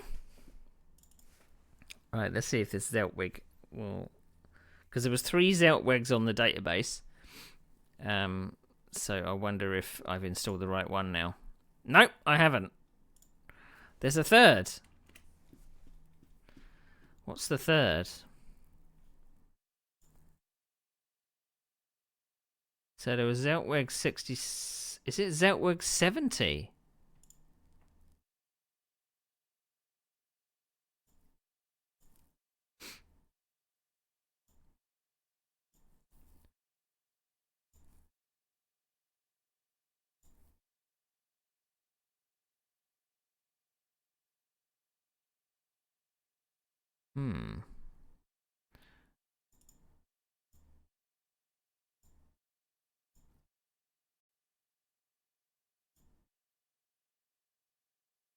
Please adjust your selection with no update for GPN needed. No, whatever then.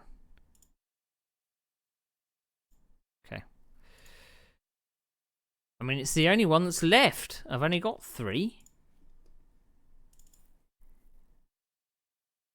Let's have a look.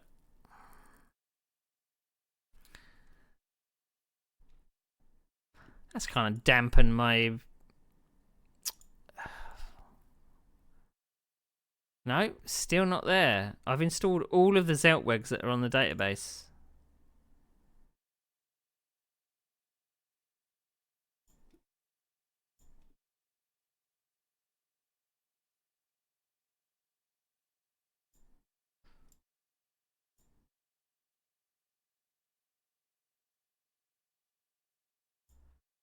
I mean, I don't know if there's any way of knowing what...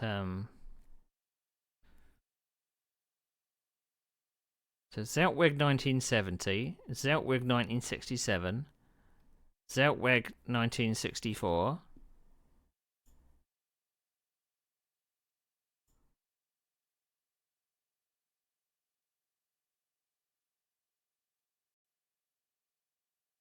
So I've installed all three.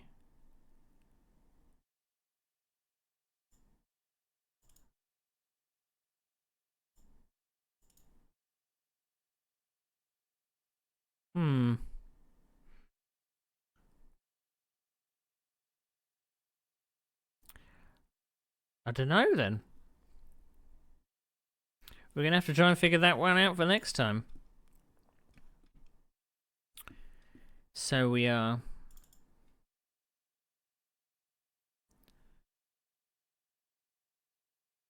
Right. Okay, one last one. Hopefully we can go out on a high. I'm a bit pissed at that. So we didn't do round 4. Maybe I was so pissed off that I didn't turn up for round 4. I haven't actually been looking at the dates. So I'm gonna have to figure out if there's a reason why I haven't turned up for some of them. So round 5 Mossport. I don't know what round 4 was, but we'll just have to go with round 4. Now, in the past, I've had a couple of wins at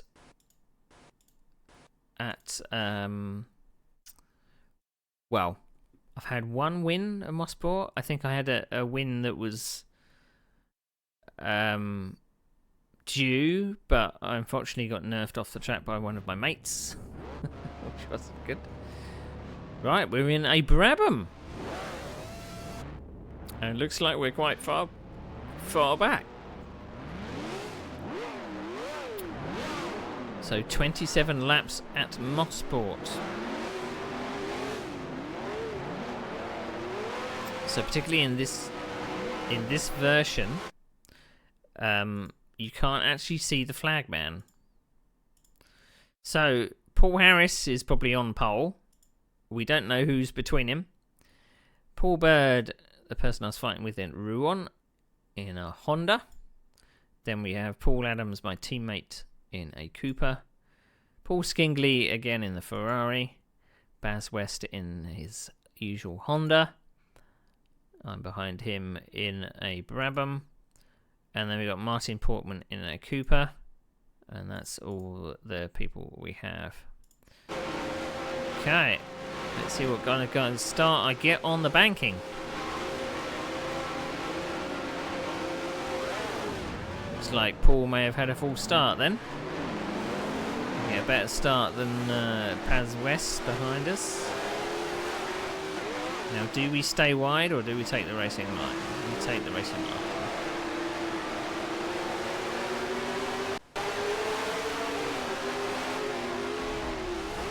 Right, I don't know where that Honda is. There he is. He was beside us all along. Right, we started in 12th away from the line.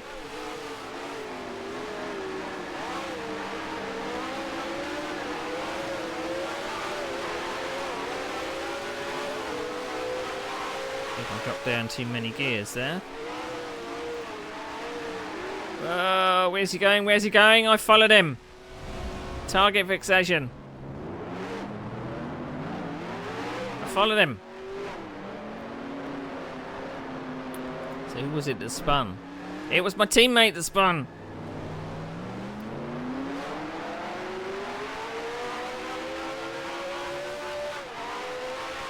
I mean, I would have been fine if I'd kept the inside line, because he would have drifted away from the inside line. But because I was target fixated on him, I ended up following him into his accident. So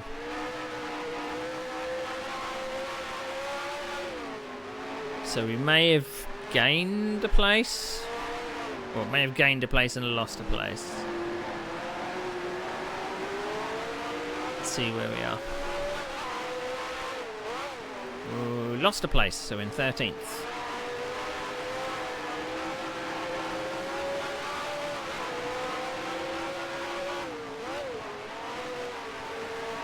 think we're chasing Martin Portman. And you got ahead is Baz West, the person I passed on the start, has got past me again. So we look like we're in for a tough race. We're possibly gonna be stopping for a longer time than the two cars in front as well, so we need to get past them if we have any hope of beating them later on in the race. Mike Portman hits the grass. There's a car upside down. So 2 places gained there. We're now in 11th.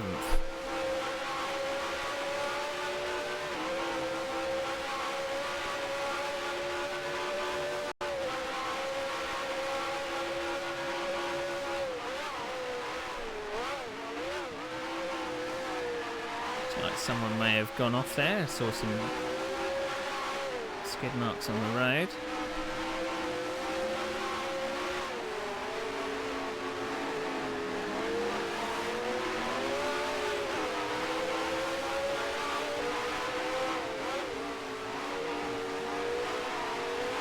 So I believe that's my teammate behind me.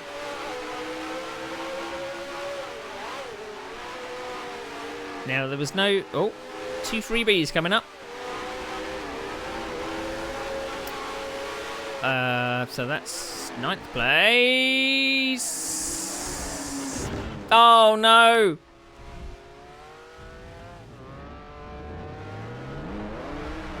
My teammate collided with me. All those places I made up. I believe my teammate just collided with me through all of that.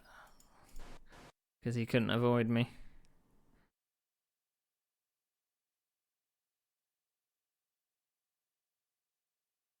Yeah, I got it all wrong. So who is behind? It's Paul Adams behind me, yep.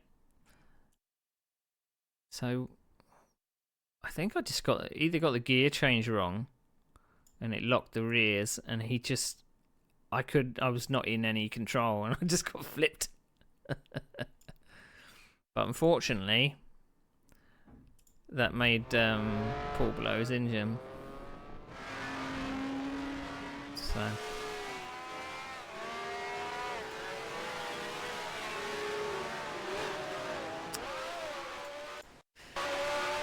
it's gonna be one of those races, isn't it?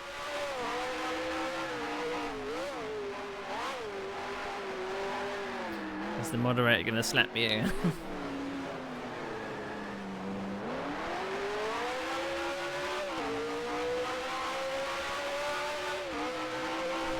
So we were up to 9th, and just after I said that, I span off.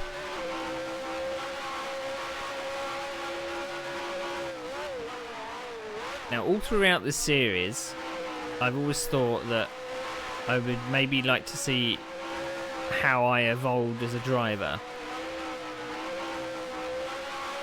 I think I have settled down a bit from my earlier races. Oh, we're only back to 12th. So I'm probably less erratic. I think in some respects it's very easy for me to get caught up in other people's accidents.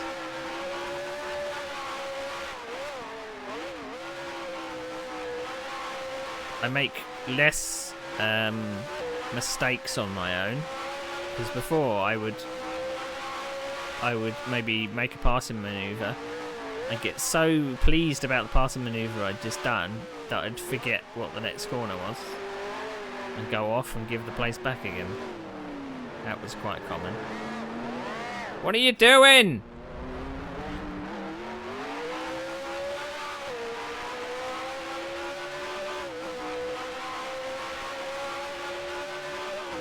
Saw them at the last minute there and was able to avoid them. So we're now up to 11th place.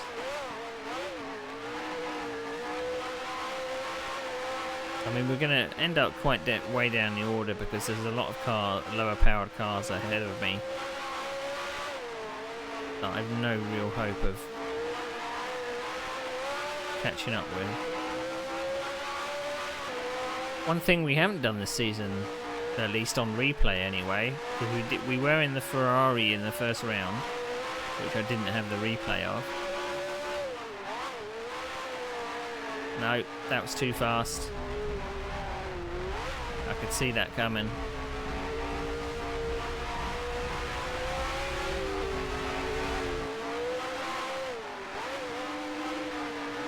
Is that Dave Taylor in the Eagle? It is. So we're at least going to pass him through the pit stops. But I wish I didn't make that mistake. Lap 5 of 27.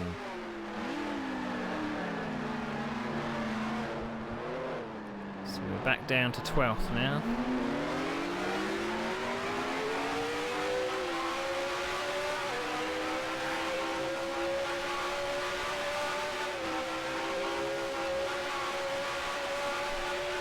I'd like to think that I've made a couple of good passing manoeuvres throughout these seasons. That Eagle was all out of shape. And also what we know from this track, from some of the previous seasons, is that it is very difficult to pass on. You can be 2 seconds faster than car in front, but you just cannot get an overlap unless you're very sneaky about it. Bit shallower into second turn now.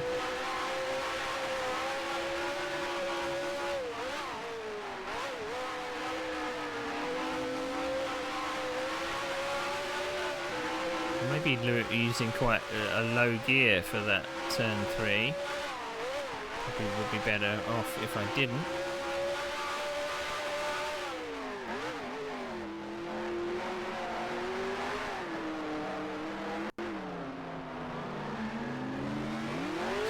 Car is very twitchy. So I'd imagine my pit stop's probably going to be in the 5 to 10 second range.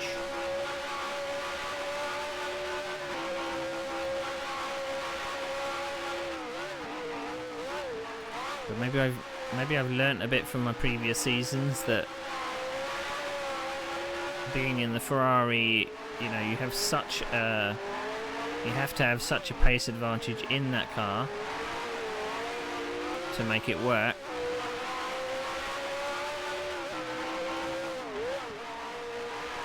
And in the end, I can do similar times in what is effectively in slower cars.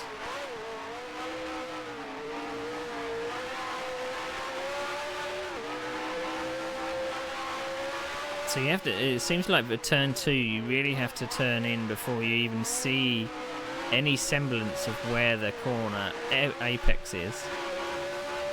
So you have to believe you're not going to be turning in too early. It's better than turning in too late like that.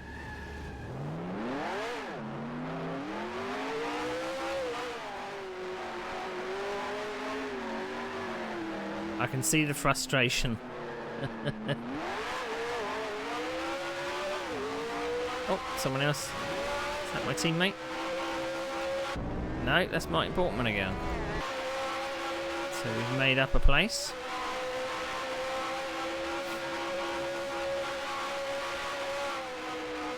This is going to be a very lonely race, I feel.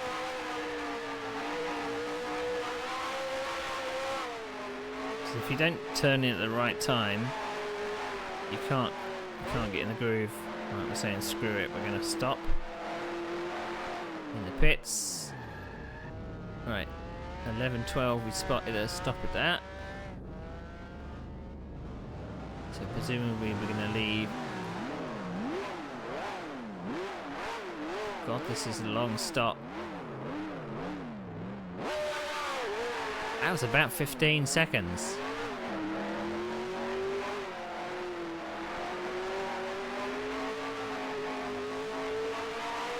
Maybe faded out onto the racing line. They're probably a bit too early.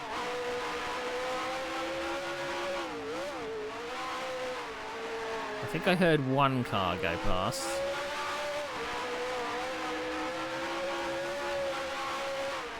Could this be a race where we end up with no points at all?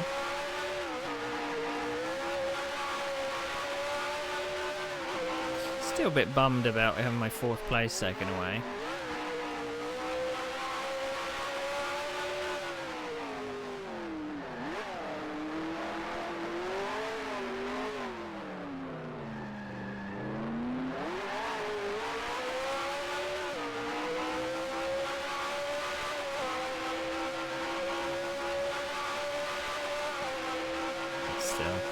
I don't hold grudges much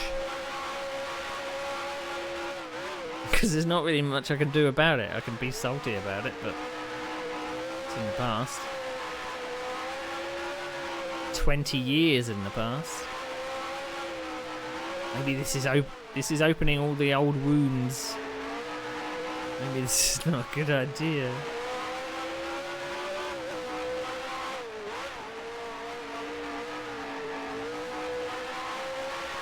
Let's take a little bit of a break on the ears and do the trackside camera. So 13th place. Looks like we're not really going to get an awful lot from this. Lap 9 of 27, so we're 3rd of the way through.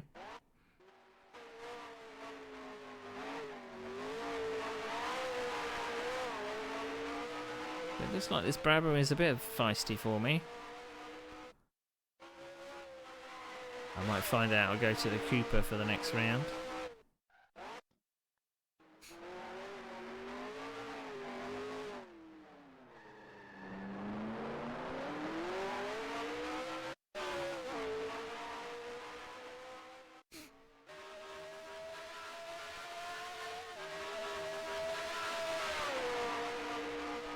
I still like this track in modern Sims as well.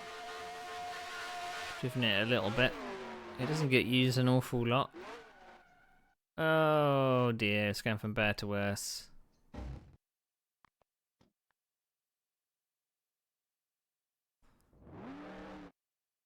Even worse.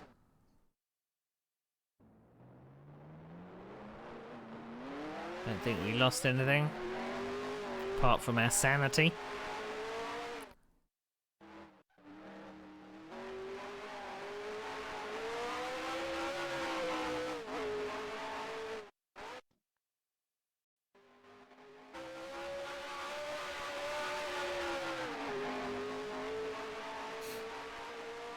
They still used to race at this track in sports cars in the 1980s, which is insane to me.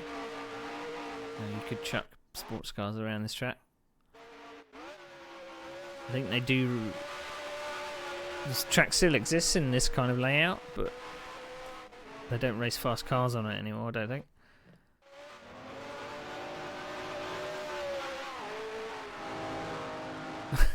We seem to be making mistakes. Both of us seem to be making mistakes and letting each other pass. Because that was Martin Portman again. So he made a mistake, I went past. I made a mistake, he went past. And then we did the same.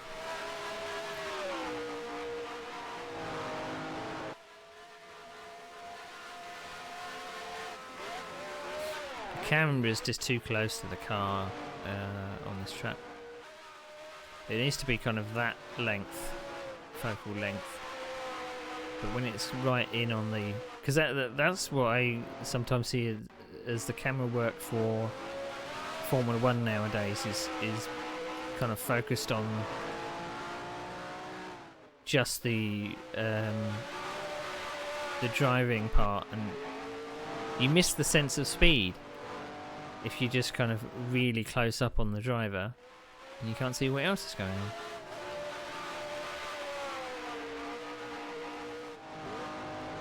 It's indicative of modern camera work, I'm guessing. Or maybe it's just the way Formula 1 wants to do it, but...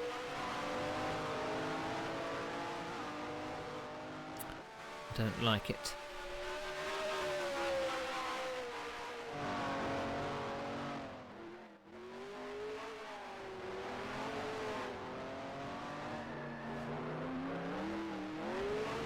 Going to hit the dirt for like the 100th time.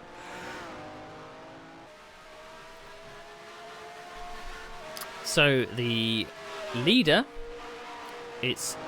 well, I say the leader, the fastest lap of the race is Strudwick. I wonder how long he's been able to keep it on the racing surface to do this lap. So 122.3. No doubt he's in a Lotus again. My fastest lap time is a 123.8. I'm drifting about a second off from that at the moment.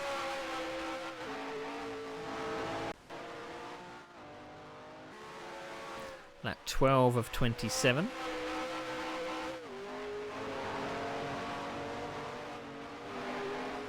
Up to 12th place. Oh, there's another Ferrari at the side of the road. I think that's probably not for position. It looks like Paul if that is Paul Skingley, he's not having a very good time. I don't know whether he's having controller issues or something back then, or...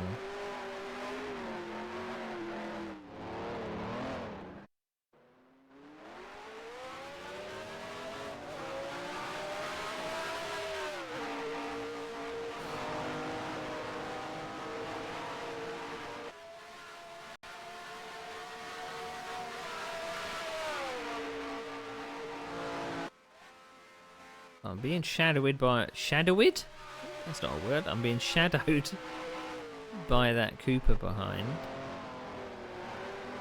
Doesn't look like he's getting any closer, really.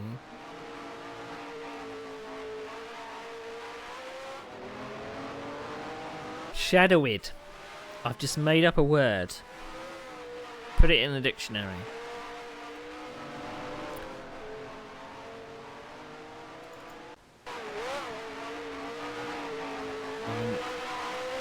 The car behind's not even within view distance of the mirror. Well, only just. These curbs are killing me.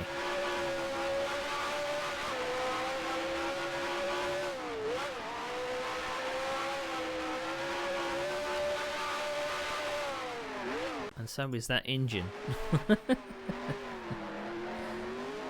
It's not the nicest sounding engine. Oh, we're off. A mistake there. So we're coming down the back straight. There is Mr. Pollock in 10th place. He's decided to take the Brabham this time rather than the Lotus. He's a few corners ahead of us. We're up to 11th now. So could this be a race where we come away with nothing?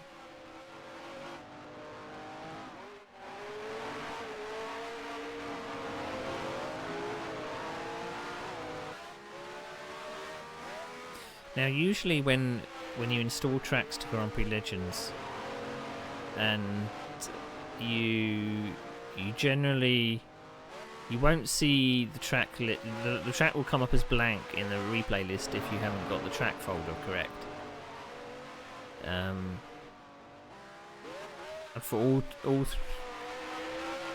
installing all three tracks and then it not showing the track at all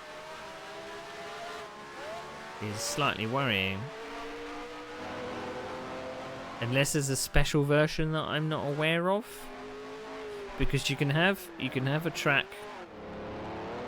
The name of the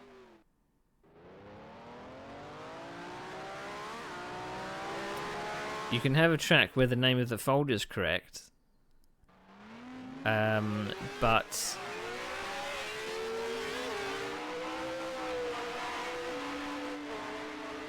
it will just show the car on a completely different racing surface. Sometimes looks funny. I mean, maybe I can open it in the Grand Prix Legends Analyzer to see if it actually tells me what the track folder is. But those are the three Zeltwegs that I've seen up for download. So it would be a pity if we miss out on that. But So Zeltweg is an airfield.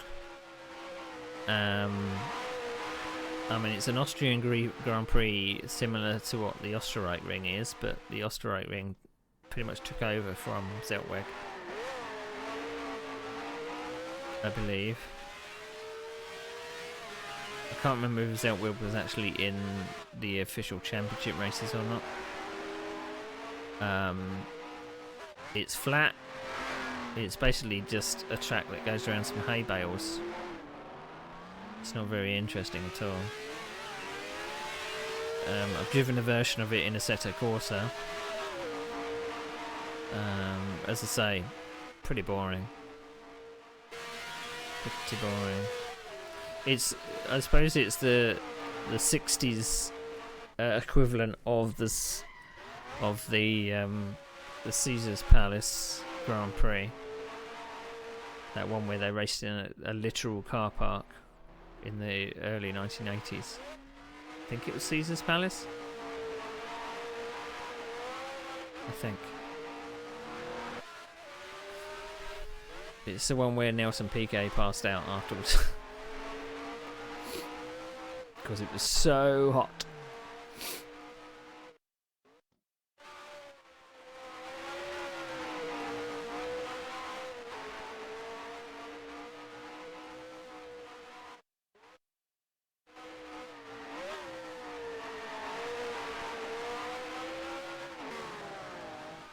Right, lap 16 of 27. There's not really a lot happening on track at the moment. We're now up to 10th place. We've got a point. So we're coming into this corner for the back straight. There's Martin Portman again. Must have passed us once we had that oopsie last lap.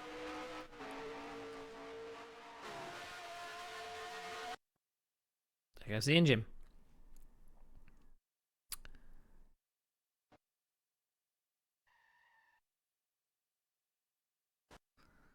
So we've got to reset our car. We are now on full fuel, cold tyres, and to add insult to injury, we've now got to do a stop and go. So we're going to lose.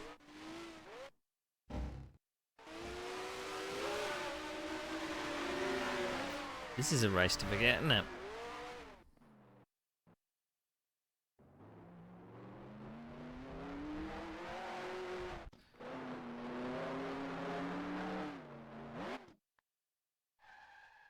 I mean, I'm not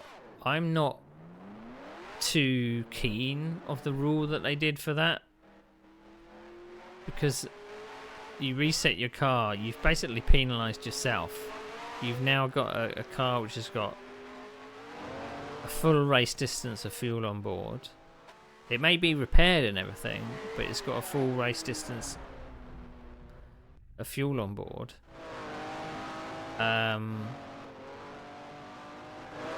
So you've penalised yourself. Why would you need to go into the pits again to do a stop and go? It just feels like you've been slapped twice. Not only have you had the indignity of having to reset your car,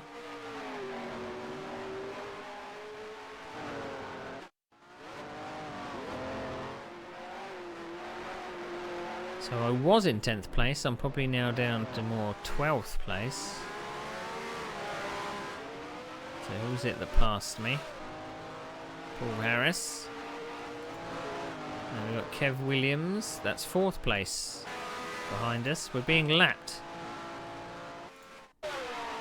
That was us being lapped by 3rd, and 4th place is just about to come up to lap us. So at least we won't be doing all of the laps in this race.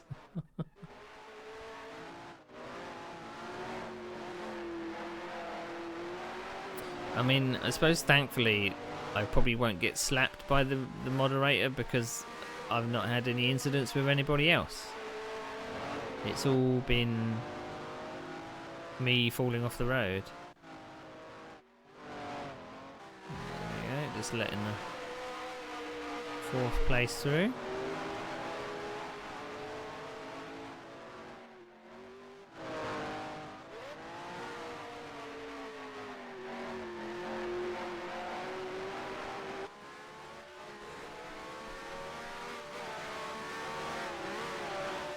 So it says I'm 11th place, but I can't see any drivers around me for position, so this looks like this might be my race. Lap 18 of 27.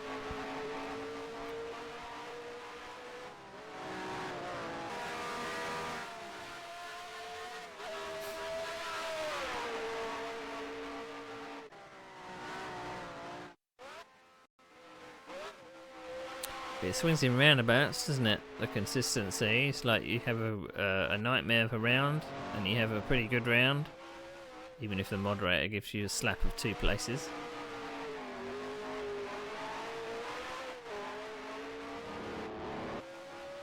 Still salty about that. 20 years later, because I think I probably argued my point with the moderator. So I mean, it's all well and good to slow for yellow flags and stuff, but he's quite right that I probably wouldn't have seen it, because I was firstly behind Jakob and going through an overtake into the final corner. I was over the other side of the circuit.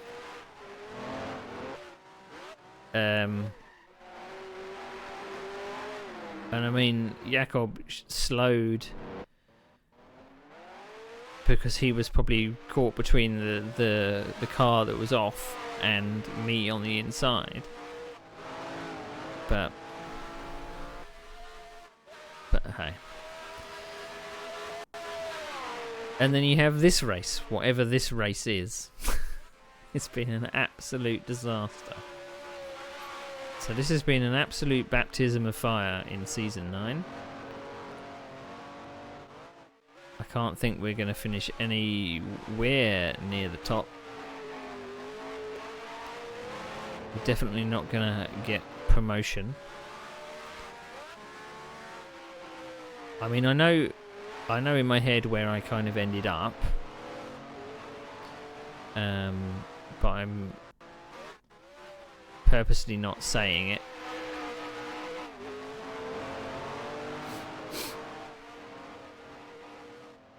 So we've got Season 9, 10, 11 and 12, which is when I retired from the league.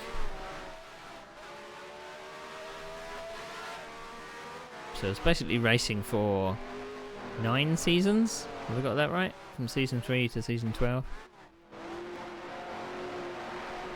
Yeah. And some of the seasons were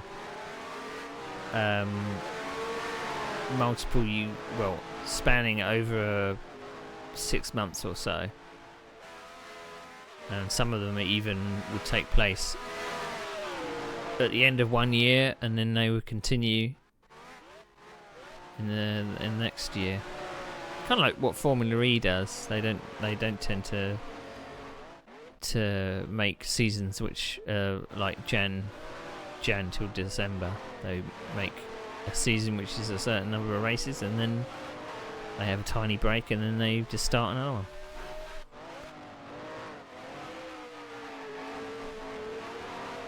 I don't know if that's the best way to do it or not, to be honest. Now, I've been lapped by this guy. But, so this is Rick Bryant, 5th place.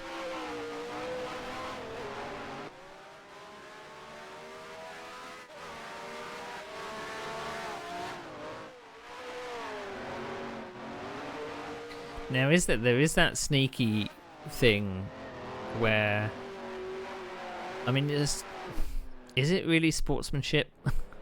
But you can be lapped by a car, but if you're in a very similar pace and you can kind of stay up behind them and maybe, hang around in their mirrors enough to, put pressure on them so maybe they fall off the track. I don't know whether you would gain your lap back on them,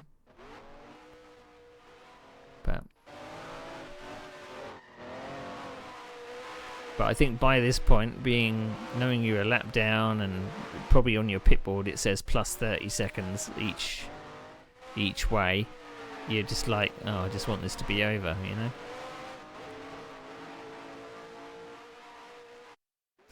You've done 32 minutes of whatever this is. You're just wanting it to be over. Because my best lap was a 123.6. I'm doing 125s. I mean, I am letting lapping cars through, so...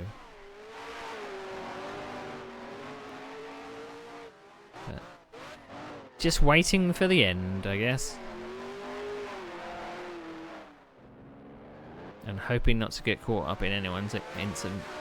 But I'm back to 10th somehow. So I'm going to get a point out of this if I don't get slapped by the moderator again.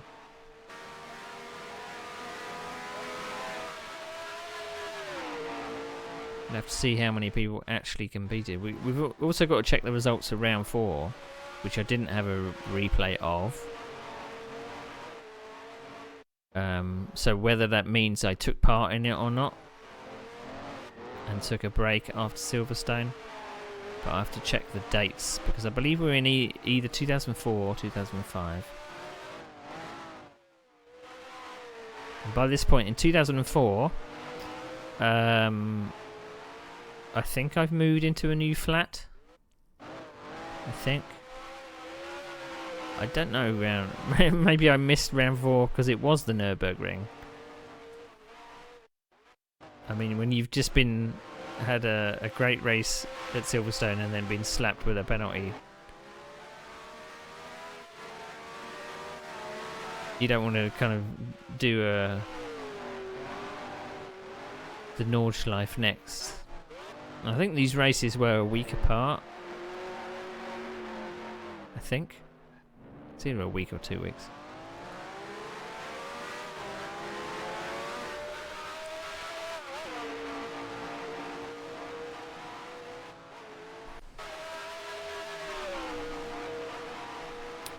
I'm keeping up with this Cooper ahead of me. He may be in 5th or 6th place, but I'm keeping up with him.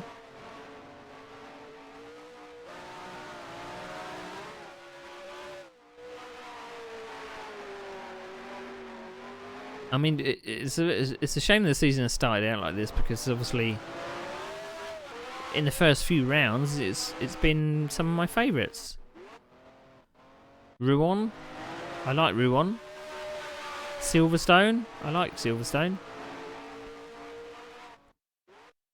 Mosport, I kind of like Mosport. I have a love-hate relationship with it.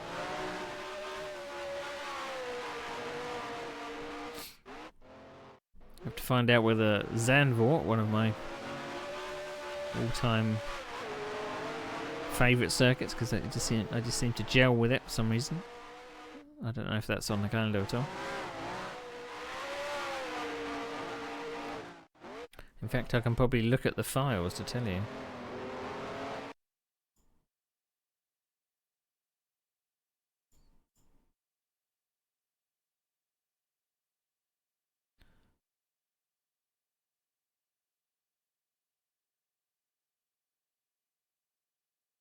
So, Monza, Watkins, Mexico, Zeltweg. So, a couple of good ones, isn't there? Couple of good runs. I mean, Monza I've never had a good run at, have I? I've always got caught up in the start line accident, and then it's just been damage limitation the whole race. 25 of 27.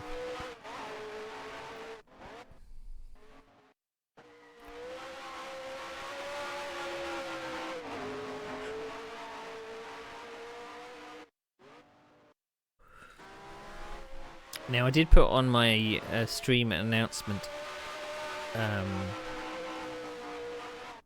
social media that there's, I would say, some controversy coming up. And I think this season is the start of things happening. Whether I remember by the actions of the races. I can't remember, but there are certain things that happen in the subsequent races which so things may get a little feisty. But I believe it happens either this season or next season, I can't remember. Because you think about it as well, a lot of these drivers I have raced since season 3. There's a lot of people that are still around.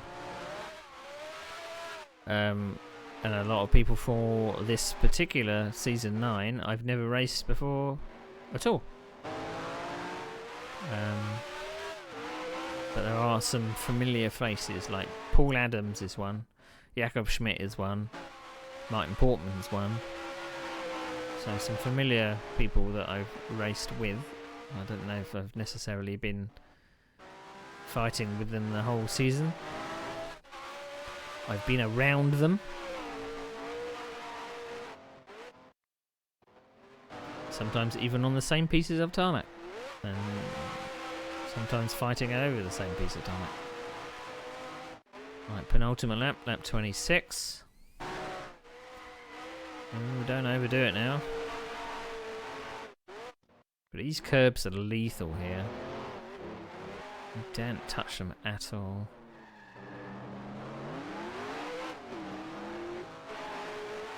Still shadowing this Cooper. That's a lap ahead of me. It's a tree, it's a tree, it's a tree, it's a car.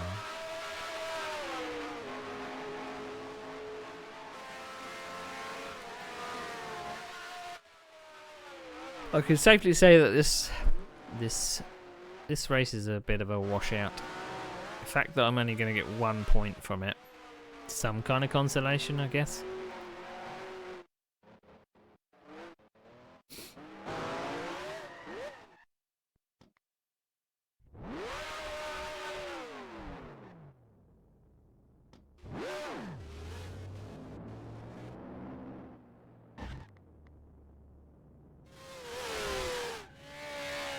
I decided to finish backwards.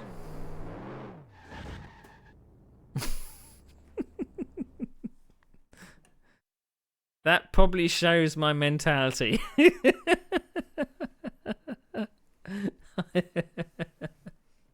I think I was far enough ahead that I just said, fuck it.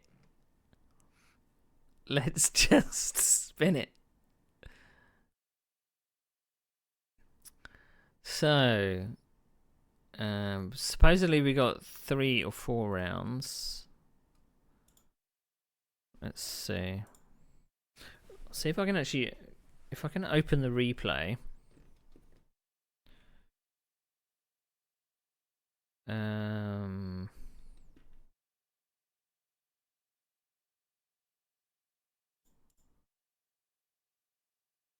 But I don't know how I'm gonna,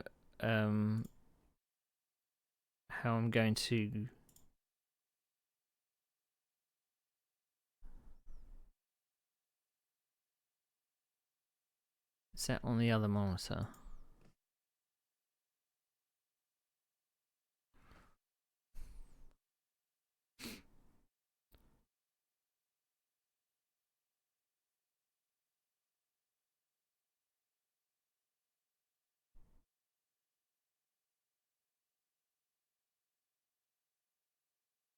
Cannot find track for this replay. You'll not be able to see the track maps nor speed data.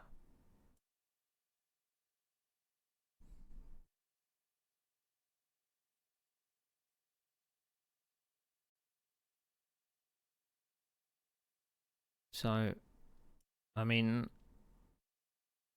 that's set correctly.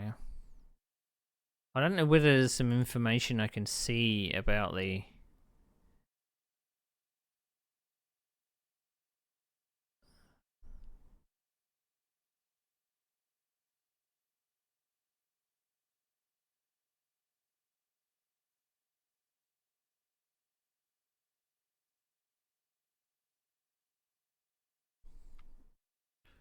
It just says Zeltweg. It doesn't say...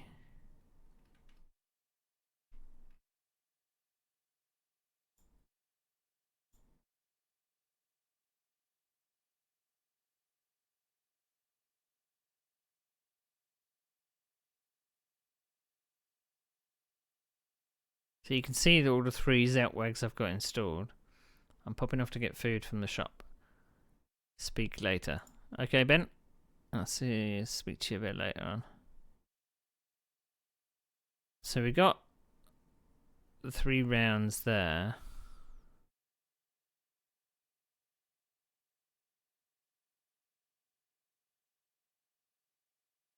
I think that's from the season file.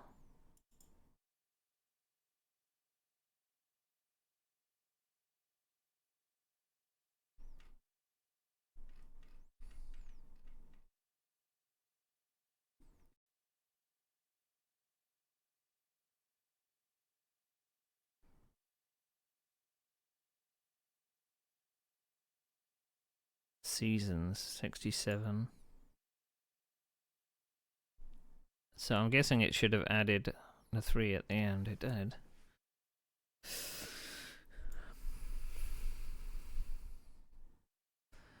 I mean, there's got to be one more. I'll show you what I've got on the track database. So everything that I've got from here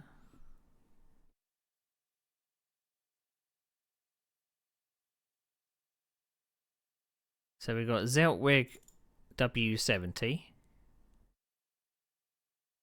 I mean, this was released in 2023, so it's not going to be that one.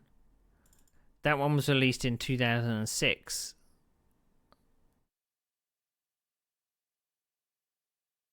So the likelihood of it being that one. Because if we look at the dates of the races, we're still in 2004.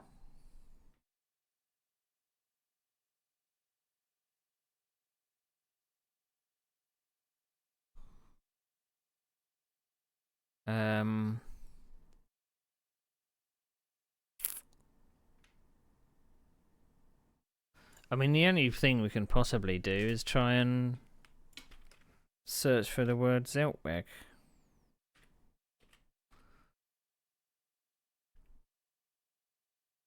There's 3 versions. Oh, it might be under Osterreichring. Let's have a look at O.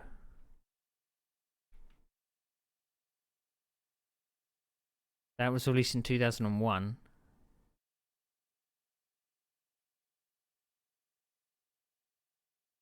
Oh, gee, look at the number of bloody tracks there are.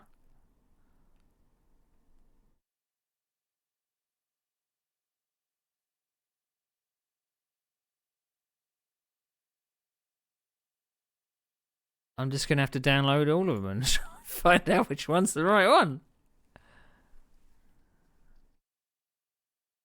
So it's not Zeltweg. We were racing at the Osterreichring, perhaps.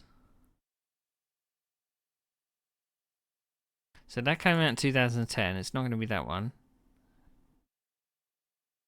I reckon it's this one.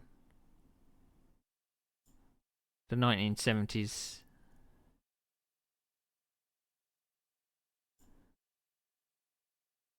I've got too many files.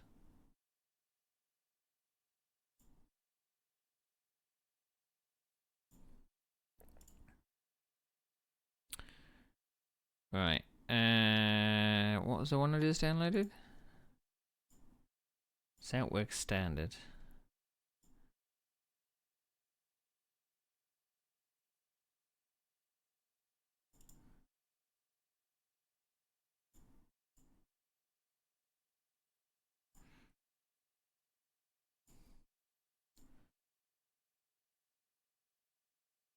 Right. Extract that. There's a fix as well.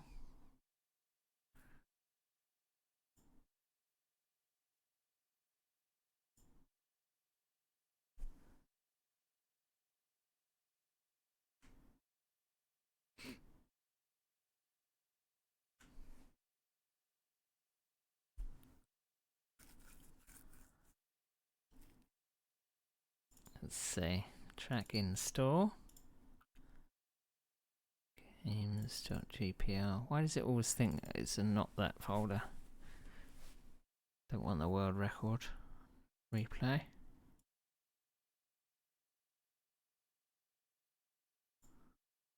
Right, I've installed that one.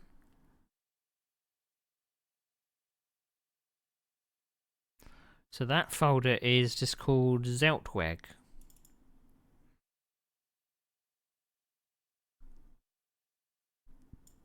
I'm going to put the fixes in that folder. Don't know what that's going to do.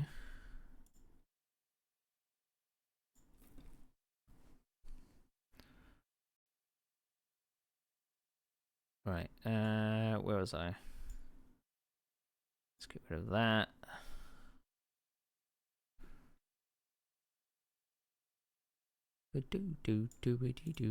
Do.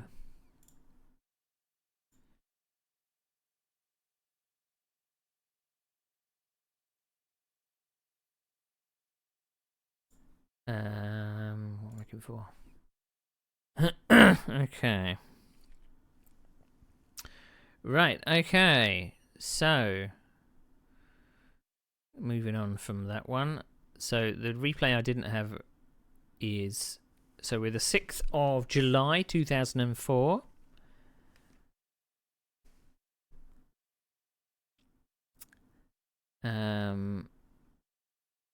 No, it doesn't look like I took part in that one at all. So, Philip Harris came away with a win. Kev Williams second. Stephen Strodwick in third.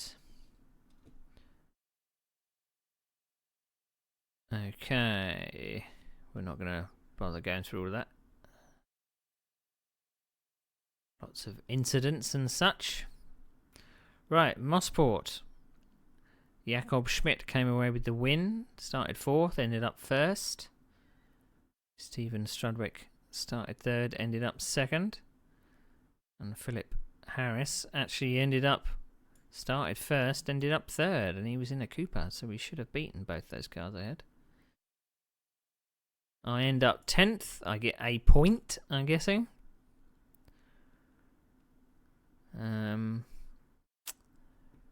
Right, here we go.